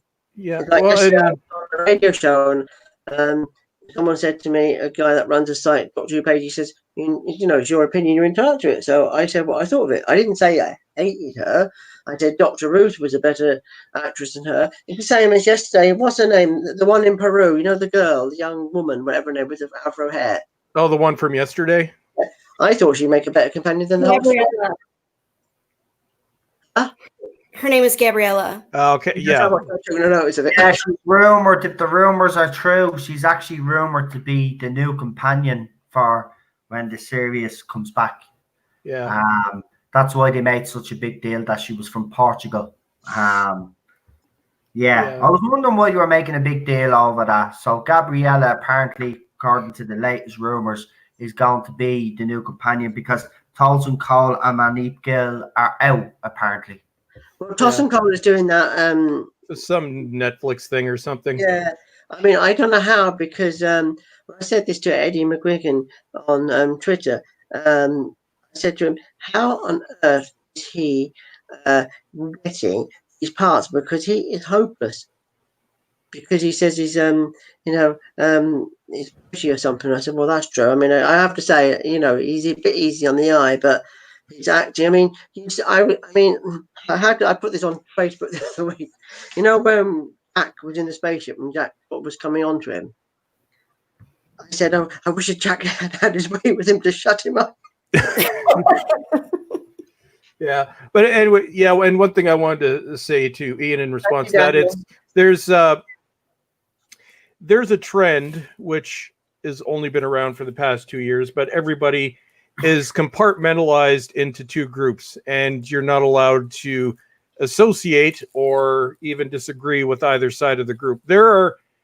Because what we see on Twitter, these are the bad apples, and they're from both sides. But there are a lot of people that actually they're not jerks. They don't call you names, but they like this season. you know, and I'm, you know, you're allowed to like what you like. Like I always use the joke, I love the Resident Evil movies, so who am I to complain about something like that? But there's a lot of the, you know, and in DMs, I have a lot of, you know, pleasant exchanges with these people. But what you're seeing on Twitter, and there's one YouTuber who's a lot softer to the 13th Doctor than I am, who was viciously attacked just for exchanging messages with me on Twitter. And this is what it's degenerated into. And we're Doctor Who fans. Say we're going to forums 10 years ago. We would discuss the show. There were differences of opinion, but it rarely would it ever go. Well, actually, back then, if it went to personal attacks, you just get banned, although now they do the opposite thing. But we used to be able to have civilized discussions about this show. Now it's degenerated into, if you don't like it, then you're this ist or ism or that. Yeah. And like, and I am abrupt in my videos. I don't say that I'm not, but I go after public personalities. And if you are a public personality or a corporate YouTube channel, then that's part of your job. If you're just a regular fan, you know, where do you get off telling me that I'm an ist or ism because I don't like this show? And I do things with a lot of comedy, but I also qualify my views. But if you like, you know, to anybody that likes this iteration of Doctor Who, you know what? That's perfectly fine. I have no problem with that. But if you're going to start calling people names, then you're an idiot. And you're a disgrace to the fandom, because that's not what this fandom used to be about. I put a tweet out there yesterday, I think it was. I said, I wonder if people who don't like the current series are haters.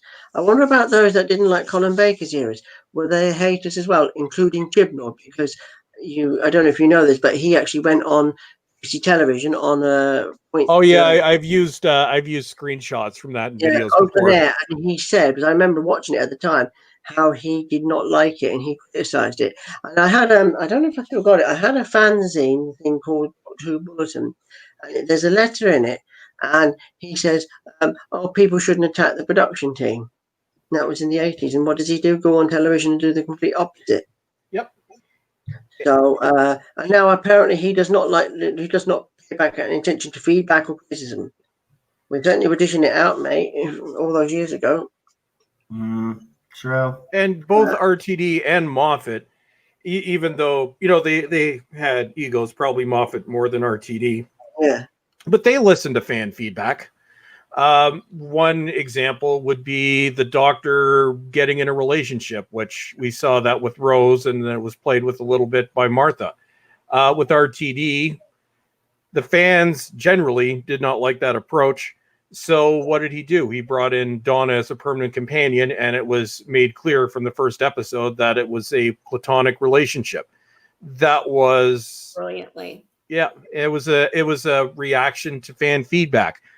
Moffat did something similar as well, where in season 5 we get this arc where it seems clear that Amy wants to jump the Doctor. Fans didn't like that. We never saw that again. Whereas Chibs, he won't take any feedback, and he just doubles down on what people don't like, and that's why the ratings are literally the Titanic now. It's a slow sinking. It's a shame because, you know, it is such a great show. I mean, I swear, now, if they try and say that Rose was before Hartnell or she fit in between somebody and somebody, that is it. We'll be finished with it because that is gone too far. I mean, continuity doesn't matter, they're saying. Yes, it blinking well does. After 56 years, and also it would be an insult to the memory of William Hartnell. And also, as pointed out, you know, if you look at the name of the Doctor, when he nicks the TARDIS, it's just in its basic shell. Yeah. So, where does she sit in? I mean, someone said the other day, remember Sarah Jane Adventures? Oh, I'd like to see this character back to Trickster. And I thought, well, that would make a good answer. Imagine if it was the Trickster at work, but I don't think Chibnall was that clever. No, he wouldn't go that far. Well, this is this is what's, well, he wouldn't be that original, but this is what to me is so absurd over this. Where, you know, when I think Doctor Who, I think to when I started watching it, which was one of my first memories. I've said this many times, but one of my first memories is watching Destiny of the Daleks when it first aired in Canada. Oh, yeah. So the show that I've loved and that I followed, like I probably know half the stories in the original series by memory from this point.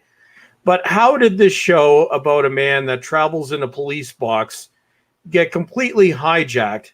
And it's not a show anymore. It's an ideological movement. And that's how it's being wielded as a weapon now. And how did this happen? It is completely absurd. Mm-hmm. It started in the Moffat era. I mean, yeah, Series 9. Under the carpet, the comments, but it started with, well, of course, you could say it started with, no, somebody I seen a tweet today, this other one from America, I forget who they were, I don't subscribe to them, I came across them. It started with Matt Smith in The Doctor's Wife, where he gets the cube and he says about the crosshair when the crosshair was a woman. That was the first time. Yeah. Yeah. I think not the crosshair. What was it called? What was it called? It's late now. I can't think. What was it called? Not the crosshair. Corsair. It was the Corsair. Oh, the Corsair. That was it. I call him the Corsair. Anyway, so that was it, and then pretty much okay. Then you had it again in the Night of what was it? What was McGann? The Night of the Doctor, wasn't it? Yeah, Night of the Doctor. Well, it's the first reference to the possibility of a gender swap. Yeah, that was the David Tennant regeneration where Matt Smith says, "Am I a girl?" or "I'm a girl." No, I'm not a girl. And then it was reintroduced on series or Moffat's second season. And then the Doctor's Wife, when he said that bloke, was a woman. And then it was in Night of the Doctor when they said he could change into a woman. Strong man or woman or warrior, whatever. That was it. What on earth are you doing? To the cats. Then it was that was it until Missy coming in. It wasn't too bad. I didn't mind Missy because it wasn't the Doctor, you see. Yeah. Then you had what was it? The Hell, what was it? Heaven Sent. It was Hellbent, where we see the first actual on-screen regeneration. When the Doctor, this annoyed me at the time because the Doctor doesn't matter if he was on Gallifrey or not, shooting that time or general. And then he regenerates into a black woman and says, "Oh, how do you stand being a man?" Yep. Yeah. And that's one of the reasons. And that was really where this started. Yeah. And by the time of Capaldi's final season series, what was it? What was his last two called again? I can't remember. Oh God, I've actually wiped that series from my brain. Yeah, this is. I know the original series by heart. Just a minute. I will answer this right now. And then we'll have to finish up, folks, because we're I've got to get to my beauty sleep in the morning. It was A World Enough in Time, and the Doctor Falls. That was it. No, he was talking to Billy when they're eating chips, and he says, "Well, Master and me go way back." And I think I was a woman. Was I a woman at the time? No, I was a man or something. Yeah. In a previous life, like in previous regenerations or something, it was a woman. He's talking about, and then there was the next episode where he's the Doctor says to the Master or something like that. If the Master says, "What's the future to be all girl?" or something, because we can but hope, or woman or something like that. We can but hope. Yeah. That was in the Doctor Falls. All the clues were there in those episodes that the next Doctor, before it was announced, was going to be a woman, because Missy comes out and told us, and she said, "Well, I am the Doctor Who," again, a woman being the Doctor. it was all there. It was just Yeah, they were leading up to it for a few years, laying the groundwork, but it still wasn't enough to kind of justify the direction that they go in. Listen, we could talk about this all night, to be quite I'm honest. able to get to my bed. I'm well over asleep after being to the gym, and that I should have gone to sleep. I'm on actually autopilot right now. Like So, most people now, I can see Cheryl's on autopilot. Cheryl and Noel and Bolster, it's been wonderful to chat to you all. Yes, you too, Ian. It's been awesome, man. And thanks for showing us some of those amazing pieces that you have. And I'll have to have you on my channel at some point as well. Yeah, you should, Bolster. That'll be just let me know. Well, next time around, I should show you more. No problem. No problem. Sure, I have a stream on Wednesday. So if you're available Wednesday, you can pop on. Yeah, I'm around on Wednesday. I should be around Wednesday. Nice. What time will it be? Sort of similar time? It'll be the similar. Do you know what? I might even go an hour earlier just to because I'll be out. I'll begin at the gym. You can finish up earlier. I'll be 8 o'clock probably tonight. So I'll probably be in about 9:30 before that. You're grand. You can pop in at 9:30, 9:45, whatever. Yeah. Until then, good night. All right. Good night, Ian. Good night. Don't let the 13th doctor bite you. Good night. Bolstrek, as usual. Thank you very much, pal. You've become a channel regular now at this stage. You're no stranger to this channel, but I'd like to thank you. Say? I know you're busy. So thanks for popping on. I really appreciate it. And good night to everybody who's been in the chat. I've been reading them, but we've been so busy talking. I just want to say I love reading all your comments. It's just nice to know there's others out there that feel the same, because sometimes I think when I get attacked on Twitter, I'm just thinking, oh, God. I came across one last quick thing to tell you. I came across some people the other day that I kind of used to know through somebody who I used to talk to, and all I did was mute. I thought, I know you lot, and I have no inclination of associating with you. Yeah. Here we are. Night. So long, farewell. Bye-bye. Adieu. Good night. Good night. Ian. Hey. Bolstrek again, thank you very much for coming on, pal. Really appreciate it. Yeah, it was awesome, man. I appreciate you coming on. What have you anything coming up? Or, well, you said it the last time you were on, but it's still you're still working away there, yeah. So when do we expect the video? I'd like to have something out this week, but I lost a good portion of my workday today for various reasons. Yeah. So I'm gonna try and have my Doctor Who review up sometime this week. 2 other videos have been pushed aside, which sucks, but I'm gonna try and get those out too at some point. Oh, by the way, you do know I sent you something interesting on Twitter on the DMs there. Yeah. Oh, goody. What now? Yeah. No, I sent it to you. I think you've seen it. I don't know. I sent it to you a few minutes back, about 12 minutes ago, from a former YouTuber we both. I see that. Yeah. Have a read of it. It's very interesting. And to the wife, thank you for coming on as a guest. Sorry you kind of got a bit, drowned it out by all the shadowed by men.